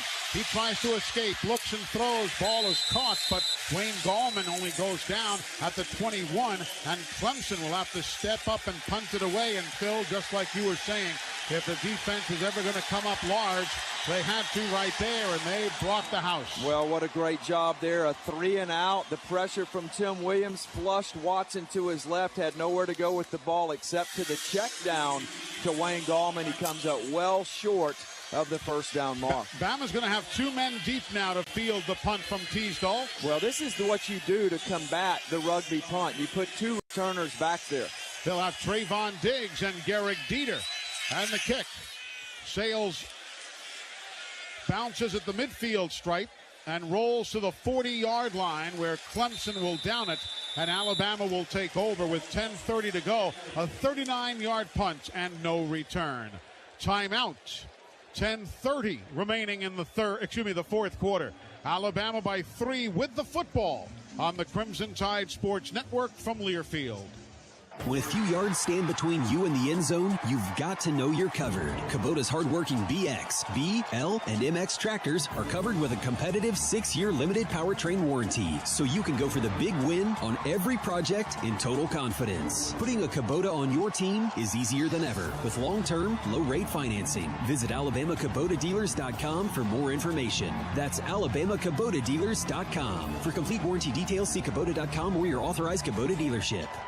Tide fans know a little about being protective. From winning traditions to defending the end zone, we are protective of the things that matter. And when it comes to protecting the people who matter, you can count on Protective Life Insurance Company. Protective has been providing Alabama families with affordable, dependable life insurance for more than 100 years. Find out how you can protect your family at Protective.com. Protective Life, proud sponsor of Crimson Tide football. Visit Protective.com for information. It's tailgating time at Bob's Victory Grill. Take home hot classic coal-fired pizzas made with homemade fresh mozzarella cheese and fresh baked in Alabama's only coal-fired ovens. Or how about our world-famous wings? Enjoy regular or jumbo-sized party packs or a handcrafted fresh chuck beef brisket burger. They're sure to please football tailgaters of any size. Like us on Facebook or check out our website at bobsvictorygrill.com.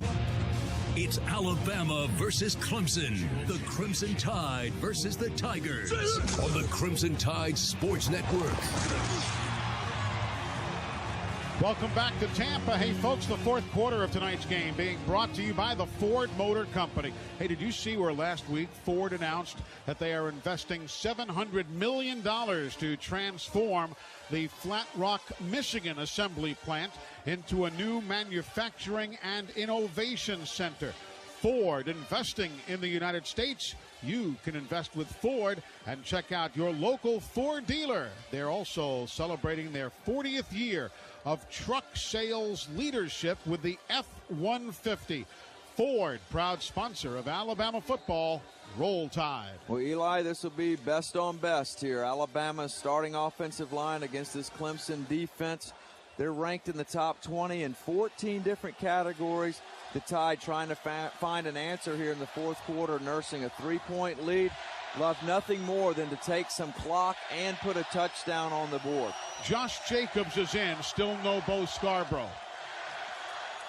First and 10, Alabama from the 40. Josh, a good running back, though. Well, he's got that quickness and those piston-like thighs and lower body, so he's more than capable of getting the job done. But you're talking about two true freshmen in the backfield together with Hurts and Jacobs. O.J. Howard, the tight end, goes wide. So does the second tight end, Forrestall. They'll join Ridley wide left. Stewart is wide right. Now Jacobs in motion. Here's Jalen Hurts rolling, looking, finds some running room. Gets out to the 43-yard line. Pickup of 3 on the play, 2nd and 7. Dexter Lawrence, another freshman. He, for Clemson, made the stop. Yeah, Bama tried to dislodge that Clemson defense with an empty backfield. Josh Jacobs took off in motion. That left Hurts in the backfield, but he could not find an opening to throw it. He ends up running it for 3. Here now the give to Josh Jacobs. He'll get 2 to the 45. Brings up 3rd and 5. Again, Dexter Lawrence trips him up. As Clemson continues to substitute liberally, Marcus Edmond checks in at the corner. Bama 2 of 12 in third down conversions. Damian Harris is in, replacing Josh Jacobs.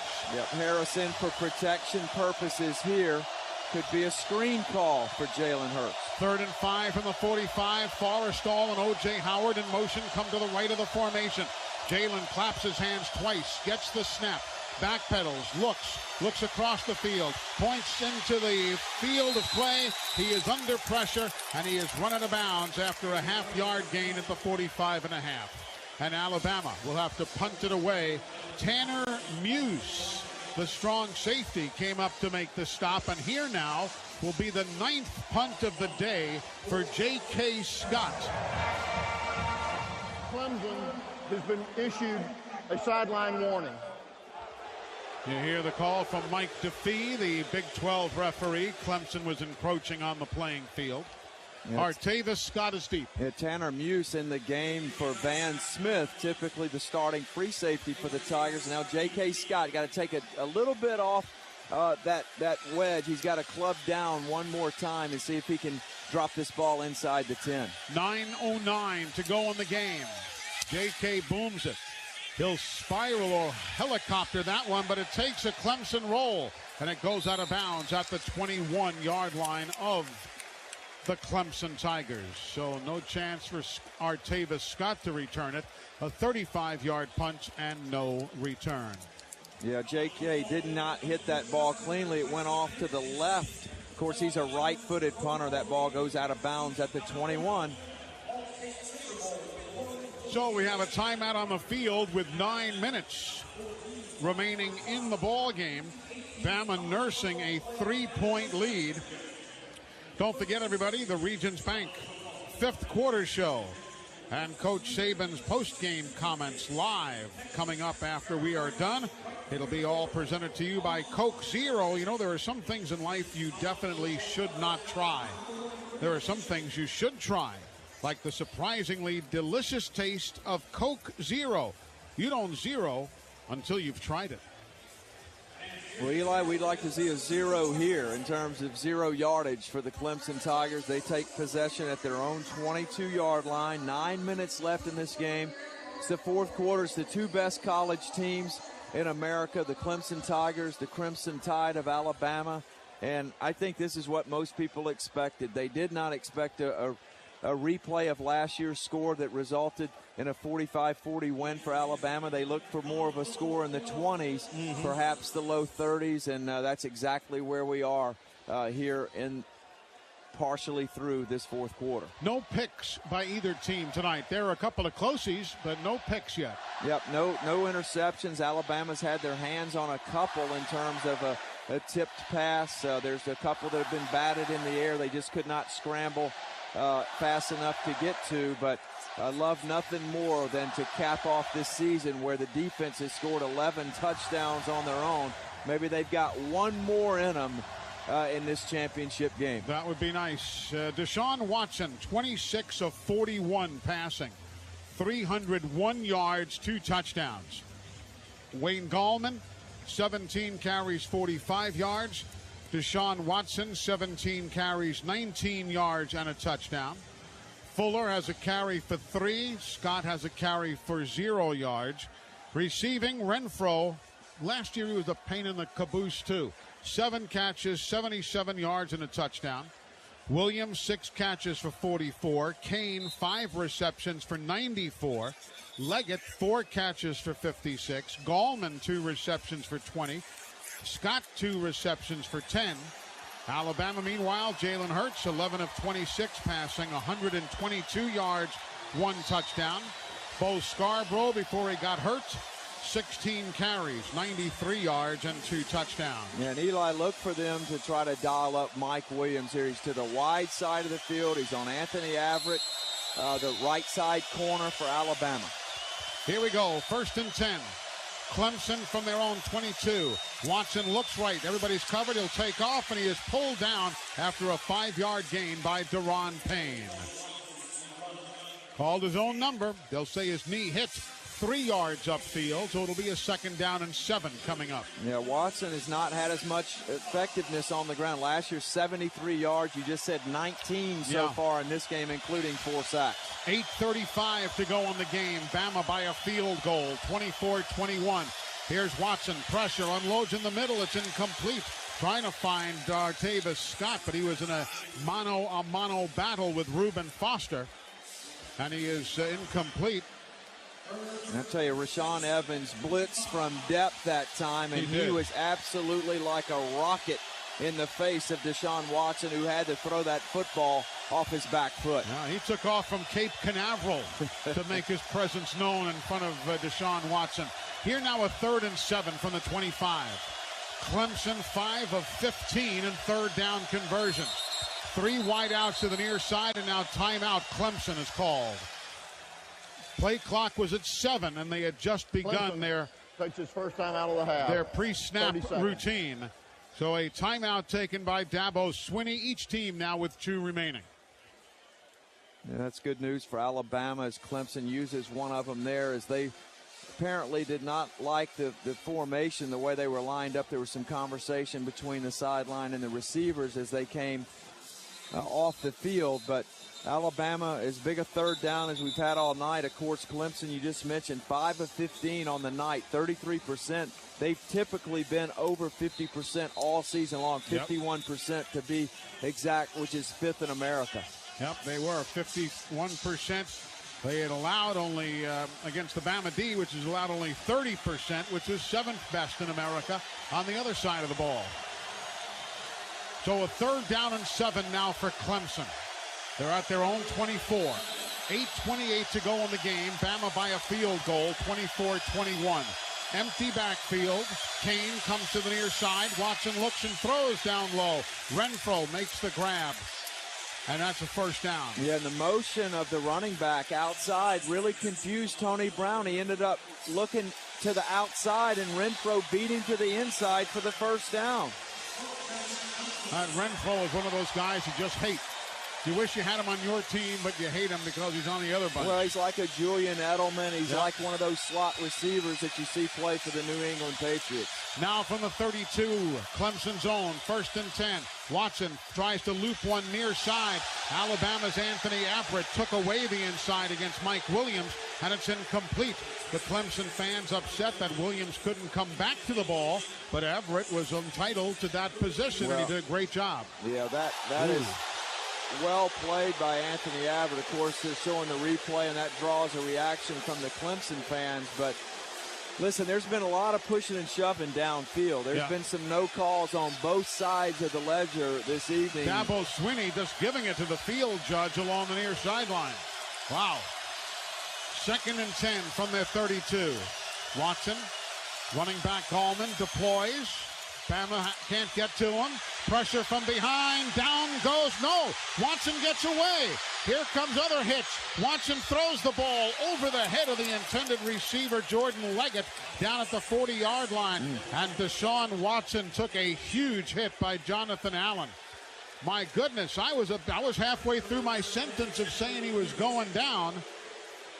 Well, he escaped both Ryan Anderson and Tim Williams, but that was the best defensive player in America meeting maybe the best offensive player in America. And Jonathan Allen just deflated Deshaun Watson with that hit. Here's a 3rd and 10 from his own 32 for Deshaun Watson and Clemson. They are 6 of 16 in 3rd down conversions. 7:45 to go in the game. Bama by 3. Watson, pressure, gets away from it and throws off the fingertips at the midfield stripe, looking for his tight end, Jordan Leggett, incomplete, and Clemson will be forced to punt it away. Well, I tell you, that was, Bama got away with one right there because Leggett was open, but that big hit by Jonathan Allen absolutely impacted that throw there from Deshaun Watson. I mean, he was hammered on that 2nd down play. Had to rattle his bones, no doubt. So, another punt. This will be the 8th of the night for Teasdall, averaging 38 yards per punt. Here now, he goes right. He'll boot this one away. It comes down, takes a Clemson roll out of bounds at around the 27-yard line, and that's where Alabama will start. They'll say the 29, actually, so that's where the Tide will start, 1st and 10. Well, I got news for you. If I didn't have a head full of white hair coming into this one, I would have by now. It was funny. I was talking to Coach Saban before the game. Before we started our interview, he said, I got to get a nail clipper. I said, why? He goes, man, I was biting my nails on the bus today. He said, the nerves are crazy. He said, I got to get a nail clipper. I'll be right back. So it affects everybody. Well, and we're right back to action here. No break. Here, Alabama takes over at their own 29-yard line. Damian Harris, the running back. Quarterback Jalen Hurts under his center Bradley Bozeman. Then he'll back off into the shotgun. Now they'll align in the pistol formation. 2 wides to the near side. They show blitz. Hand off to Damian Harris. He'll go left. He's across the 30 to the 32-yard line. Picks up a couple, maybe 3. Kendall Joseph on the tackle with 7:24 to go in the ball game. Yeah. Bama needs one of their patented 7-minute drives here. Well, they really do. And, of course, Clemson that time, Ben Boulware tried to plug the middle. And, of course, the ball went to the outside. Damian Harris picks up 3 yards. So 2nd and 7 here for the true freshman, Jalen Hurts. Wide outs, 2 to the near side, 3 to the far. Until Ardarius Stewart comes in motion. He'll go to the right side. Here's Jalen Hurts. Rolls right. Under pressure. Steps up. Looks back. Throws across traffic. Incomplete. Garrick Dieter trying to make the grab, but it was out of bounds on the Clemson sidelines at the 45-yard line. Yeah, and that's a design sprint pass to the right side for Jalen Hurts. Try to get him on the move, get him to the edge. But Clemson's done an excellent job tonight covering up these Bama receivers on any of those movement-type designs by Steve Sarkisian. Bama 2 of 13 in third down plays. Here's a 3rd and 7 now. From their 32, their own. Hurts backpedals, looks, throws long, trying to find a man, but he overthrows Ardarius Stewart down the near sidelines, incomplete at the 20-yard line. And now Bama's going to punt. You know, we asked Coach Saban about this the other night. Clemson has forced 83 and outs coming into the game. Bama has forced 87 3 and outs.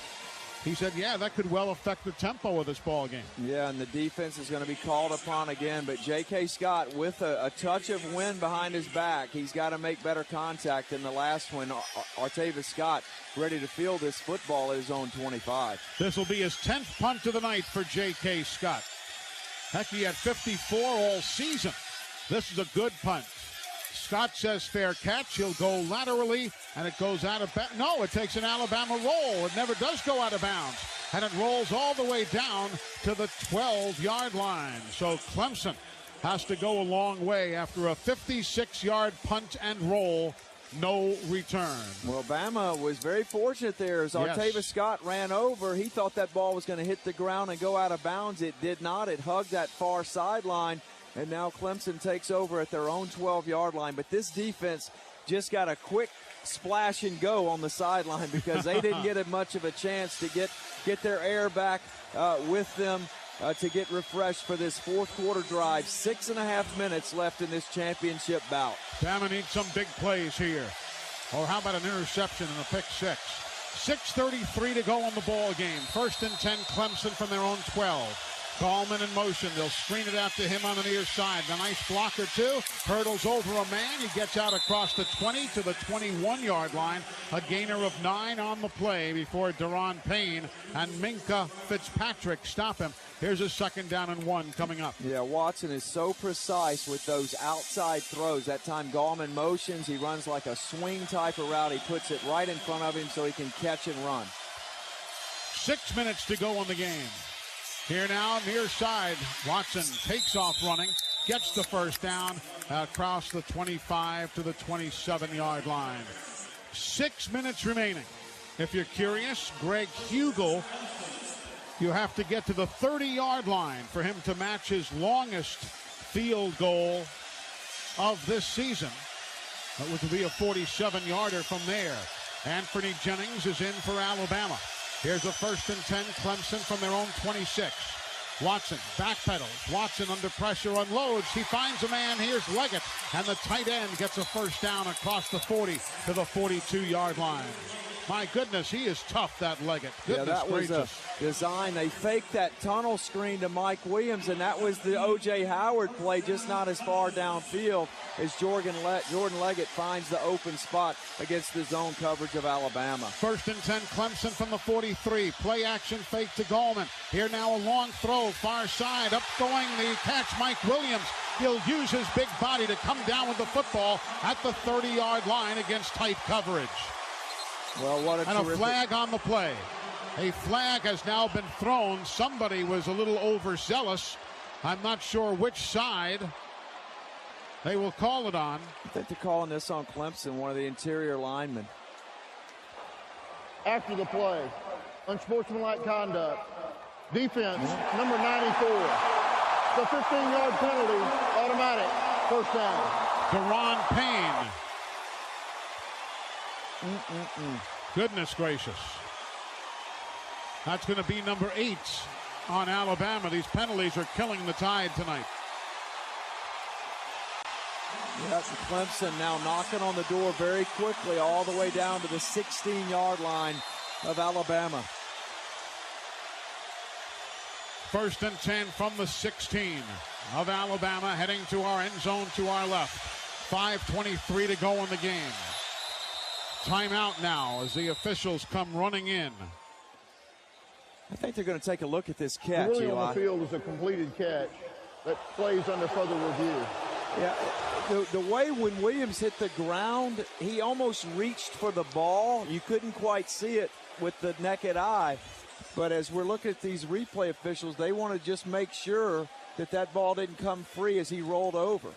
We watch it on the big screen here at the stadium. He has it at the jump. It then comes loose. He'll then cradle it to his midsection. We'll see whether he actually hangs on. It comes loose. He then pulls it back to his gut. And he then holds it into his groin area. And it never does hit the ground. It came loose. He fell backwards. After further review, the ruling on the field is confirmed. It's a catch. First down. Now, he pulled it into his chest, then into the area between his legs, but then closed his knees to make sure the ball never hit the ground. Yeah, you talk about a game of inches. I mean, Marlon Humphrey was a fraction away of getting that ball dislodged from Williams, and Williams ends up corralling it, really double caught it, but he's a tremendous player. 90 receptions on the season. 1st and 10 Clemson from the Alabama 16. 5:12 to go in the game. Bama by 3. Here's Watson. Goes right, goes outside. He works the right sideline. He'll leap in. He is out of bounds at the 1. Out of bounds at the 1. It'll be 1st and goal from there. Deshaun Watson calling his own number. Ruling on the field is that the runner was short of the goal line. And he was. They show the replay. His foot definitely was out of bounds at the 1-yard line, but it's going to be 1st and goal Clemson from there. Well, he looked like a man possessed right there. Deshaun Watson putting this team on his shoulders. And now, timeout. The previous plays under further review. It's going to be reviewed, but there was no question. They want to get the spot right. There was no question his right leg came down out of bounds. It is not a touchdown. That's not what they're checking for. They are checking to make sure they know exactly where the ball should be spotted. There's nobody in the stadium who's saying it's a touchdown. That's not the question. They're just looking for the correct spot. He got hit as he crossed the 5. He hurdled. His foot came down. The ball is a yard shy. Review, the ruling on the field is confirmed. Short of the goal line, 1st and goal. And Eli, of course, this drive started at Clemson's own 12-yard line. And with a big play by Mike Williams, a catch by Jordan Leggett, a personal foul on Deron Payne, and then, of course, this 15-yard run by Deshaun Watson. Clemson is a yard away from going up potentially by 4 points, which would put Alabama in a situation where they have to go down and score a touchdown to win this football game. And again, Bo Scarborough is injured. We've not seen him for much of the second half. 1st and goal from a yard away. Gallman to the right of Watson. Handoff. He dives in. Touchdown. Oh, flag. There's a flag down. Let's see what that's all about. Watson offsides on Bama. is probably going to say Alabama was offside. Offside. Defense, number 28. Lined up in the neutral zone. Penalties decline. Touchdown.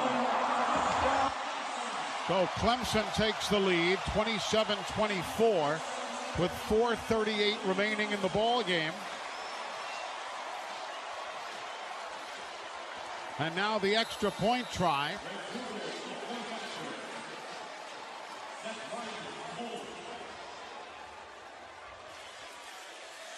Hugel puts it up.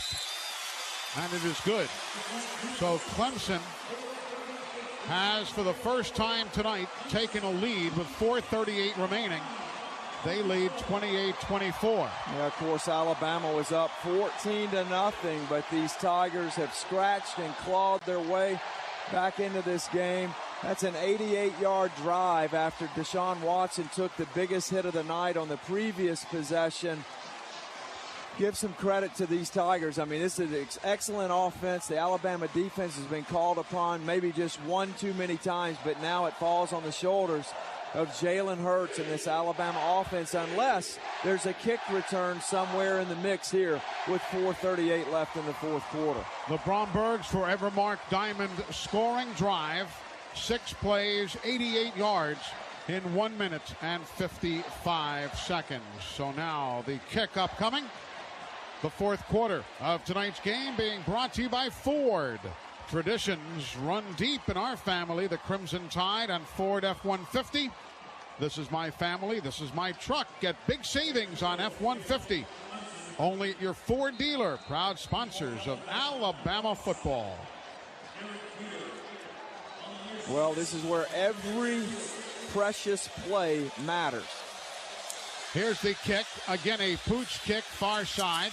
Catch is made by Alabama's Sims, and the Tide will have it around the 35-yard line. Let's pause 10 seconds for station identification on the Crimson Tide Sports Network.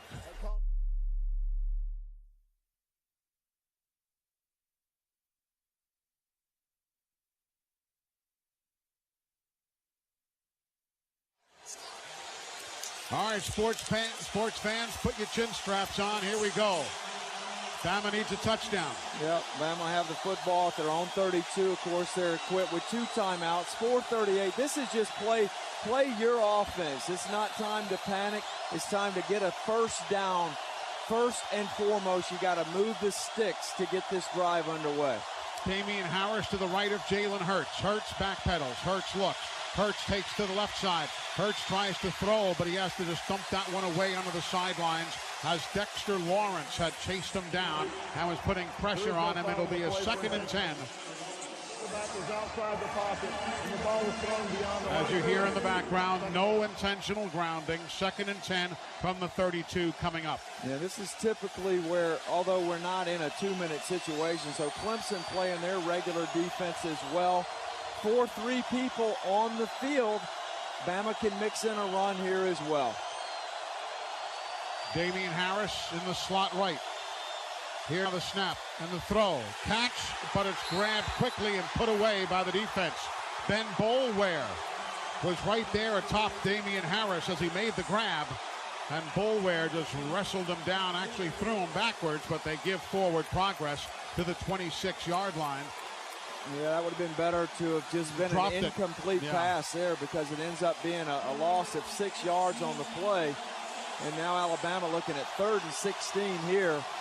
Clemson probably play their 2 deep, maybe even drop to an 8-man coverage unit, only rush 3. 3:55 to go in the ball game. Here's a 3rd and 16 Bama. Jalen Hurts stands in. Jalen's under pressure. Jalen tries to escape. He rolls right. He looks and throws back to Stewart across the middle. Catch is made at the 40-yard line. It'll be a 4th down and about 2.5 for the Tide coming up. But Alabama clearly has to go for it here. Yeah, I think at 3:28 and the clock running, Nick Saban's going to have to go for it at 4th and 1. What a play by Jalen Hurts. So he did the unthinkable. He rolled to his right, threw it back to the interior of the field, and Ardarius Stewart elevates to set up this 4th and 1.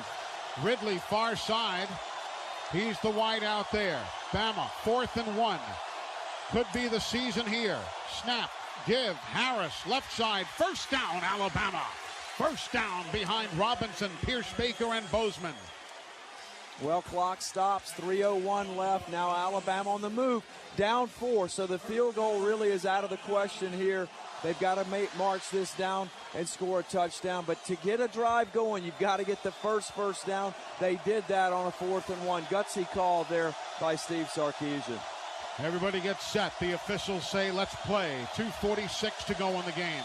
Stewart in motion, far side. Harris, the single setback. Quick screen, left side. Ardarius is going to throw. He looks and fires. Complete. O.J. Howard, 30-yard line. Second pass of the year for Ardarius, who was 1 of 1 against Auburn in a 12-yard completion. This time he finds O.J. Howard at the 30-yard line with a strike. And Ardarius threw an absolute bullet to O.J. Howard. Alabama in business. They can take the clock and the game here. Just be patient.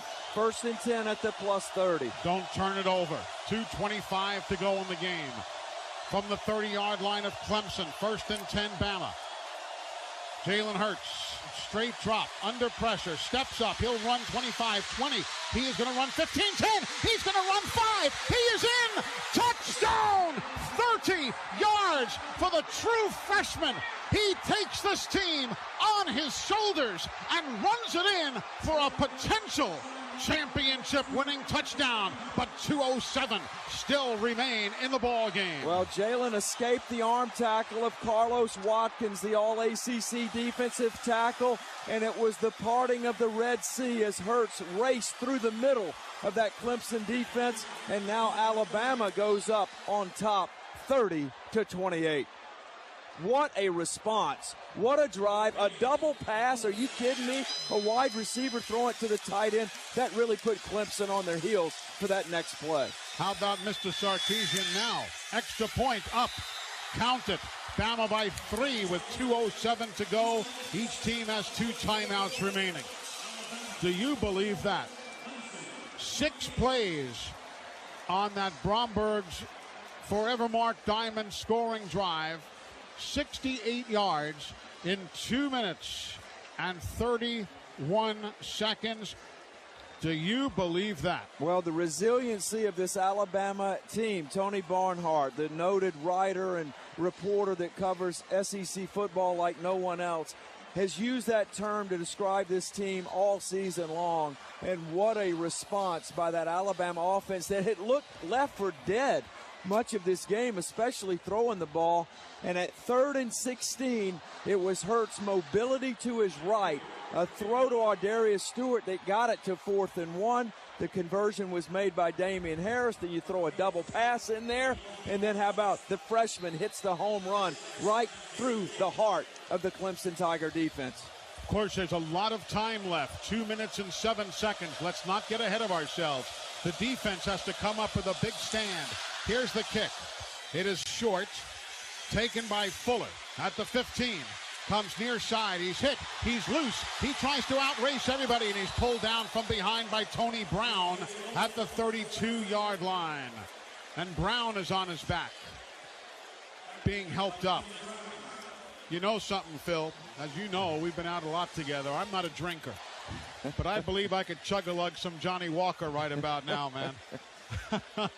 Well, I tell you, Tony Brown just made a long saving touchdown return tackle, perhaps. Let's see if he's up on his feet. He is, so he'll stay in the game. Clemson's got, of course, Mike Williams, Artavis Scott, Hunter Renfro, Jordan Leggett, the same set of characters we've tried to defend all night long. 2 minutes to go. Each team with 2 timeouts. 1st and 10, Clemson from their own 32. Here's Watson, looks left, throws left, catch is made. First down grab, Leggett, well short. It'll be across the 35 to the 36. It'll be a 4-yard gain, and it's out of bounds, so a stoppage of the clock with 1:56 to go. Yeah, Clemson got 2 timeouts here, 1:56. So they've got at least 10, maybe 11 plays if they keep the ball moving. Of course, Alabama trying to defend the 30-yard line for a potential game-tying field goal by the Tigers. Here's Deshaun Watson with protection. Floats one near side. Catch made. Williams over the defense. He's down at the 40-yard line of Alabama. Anthony Averett was there, but they used that big body, Mike Williams, to make the grab. Well, he's done that all almost night. Unstoppable in that one-on-one situation. Alabama trying to play some man-to-man on the outside with Averett on Mike Williams. 1:45 to go. 1st and 10. Clemson from the Alabama 39. Here now is a hook and ladder play. Gallman gets hit, stays on his feet. He'll carry bodies forward. He'll get pushed back at the 34-yard line. Artavis Scott caught it then flipped it to Gallman on the hook and ladder, but he does not score at all. He is stopped by Alabama short of the first down. It'll be a 2nd down and 4 coming up. Well, what a run by Wayne Gallman. I mean, he was stopped dead in his tracks. He spun off the tackle, picks up 6 yards, and now Clemson looking at 2nd and 4 here from the Bama 33. Deshaun Watson due for an interception. Here's play action. Watson calls his own number. He'll run, and he's getting hit and is taken down with a gain of a yard. It'll be a 3rd down and 3 coming up. They are close to Hugel's field goal distance. Yeah, the clock 45 is seconds here. to go. 40 seconds to go. Clock moving. 39, 38, 37. They have 2 timeouts. 36, 35, 34. 30 seconds on a 3rd and 4 play coming up right here. Watson, clock at 28, 27. Deshaun gets it, throws across the middle.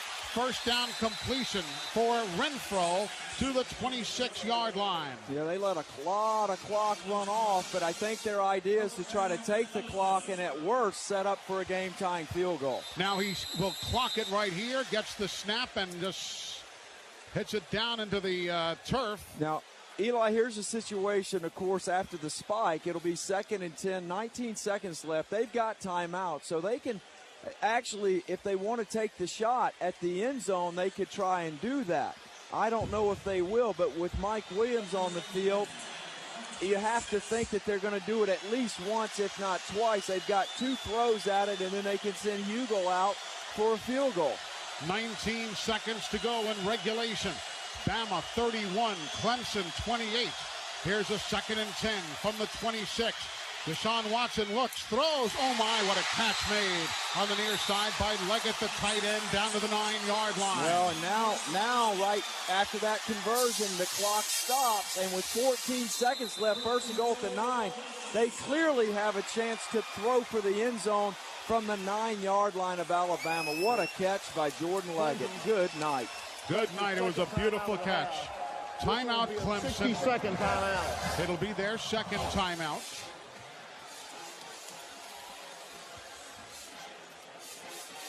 $14 seconds to go. 31-28.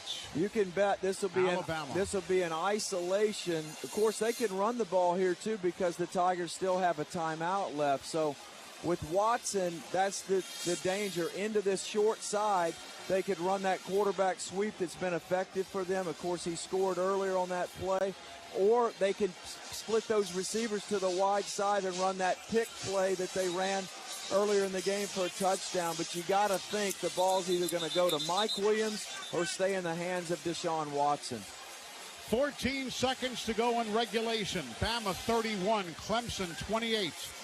It'll be 1st and goal, Clemson from the 9 of Alabama. They're playing at the end zone to our left. More nitroglycerin being taken by heart patients all around the stadium right now. Here we go. Well, Eli, you've been calling for an interception all night. Maybe Clemson will take too much of a bite of the apple and throw one here.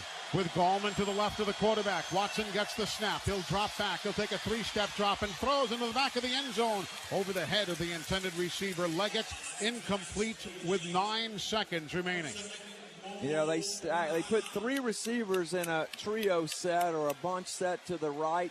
Tried to crisscross him. Leggett runs to the back of the end zone, but Watson overshoots everybody for an incomplete pass. Minkah Fitzpatrick had the good coverage. Alabama, the defense that has carried them all season long, needs to rise up here. 2nd and goal from the 9. 9 seconds to go. A touchdown wins it for Clemson. A stop wins it for Bama. Here's now the throw into the back of the end zone. Pass interference. It'll be to the 2-yard line. Pass interference against Williams. I believe it happened in the end zone. Well, the clock goes down to 6 seconds. Yeah. Flag is in the deep corner at the 2-yard line. Pass interference. Defense, number 28. Foul occurred in the end zone. By rule, ball be placed at the 2-yard line. First down. All right, so here we are, 6 seconds left. They can take one throw or one run at it. They've got a timeout left. It's got to be very quickly, but they've got the tying field goal in their pocket here. Yeah. And this is really do-or-die time for Alabama. Alabama's got 2 timeouts. I'm surprised that the Tide may not take one to talk this one over. Empty backfield. Now Gallman goes in motion, comes to the right of his quarterback. Here now Watson goes right, looks to throw, has a man open, touchdown. Hunter Renfrow with 1 second remaining. Touchdown, Clemson.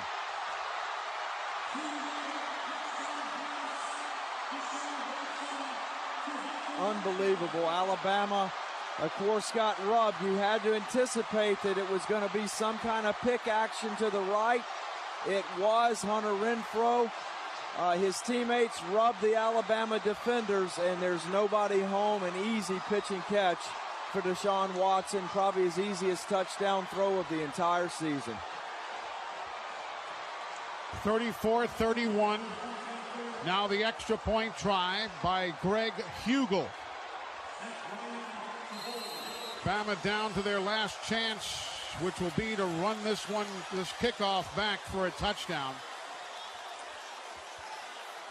Heck, Kenyon Drake did that last year. Bama's Ronnie Harrison offside.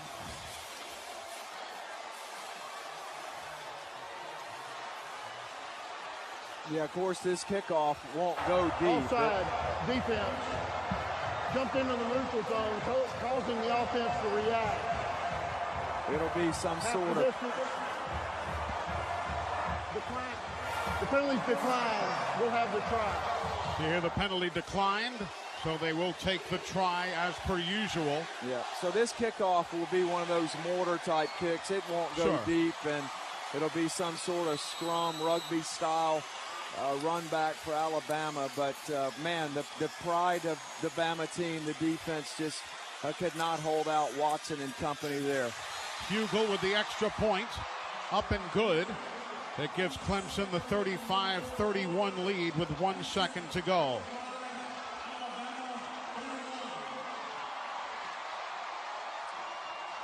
That scoring drive, 9 plays, 68 yards in 2 minutes. And now expect a Cal Stanford kind of run back for Alabama. Numerous laterals and the like.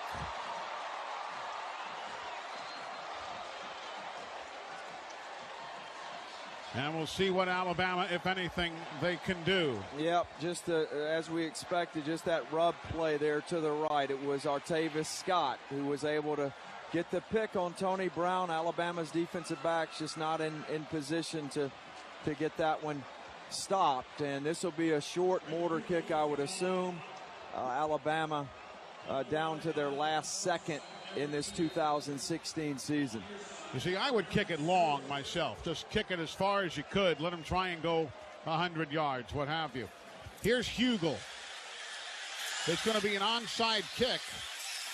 It is covered by Clemson, and that's going to do it. Clemson covers the onside kick, and this ball game is over, although 1 second still shows on the clock. The officials have not yet made a ruling there at midfield. They're going to have to look and see whether the previous play is under further review. They're going to have to check and see if the ball went the requisite 10 yards. It was barely nudged by Hugel, the kicker. He ran right alongside it.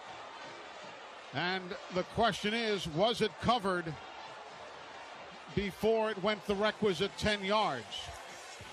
Referee Mike DeFee asking both teams to leave the field. Members of the media, photographers have all flooded the field. And the men up here to our right in the replay booth are going to review this one. Dabo Swinney has already been doused with the Gatorade. Nick Saban still hasn't even taken his headsets off. There's a host of media members on the near sideline. taking pictures. Question is, did the ball go the requisite 10 yards before it was touched by a Clemson player? If so, Clemson will have the ball with 1 second to go, and it'll be done. Here's the replay now. They kick it at the 35. It bounces, bounces, bounces, bounces, and it looks like Clemson will cover it legally after 11 yards. We'll have to wait and see. They surrounded the ball. Well, it looks like it will be a legal play. Well, he picked it up off the chalk line. He picked it up off the chalk line after 10 yards, which looks like it would be a legal play. But again, the officials are reviewing it beside us here. If it is Bama's ball, they'd have it with 1 second to go and a chance for a Hail Mary. If Clemson recovered it, it will be Clemson's ball, 1 second to go, and that will be the ball game. Yeah, and clearly Bugle was the one who ended up with possession of the ball. It's just a matter of whether it traveled the 10 yards or not. He was down on his knee as it bounced on the chalk line and then went across. I just don't know if there's enough evidence to overturn it and give the football to Alabama. Referee Mike DeFee still talking to the officials. Hunter Renfrow being surrounded by teammates on the field after grabbing that touchdown pass.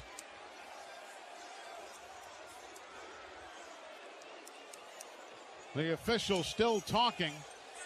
I believe it is going to be Clemson ball from what we can see. Referee Mike DeFee now about to take his headset off.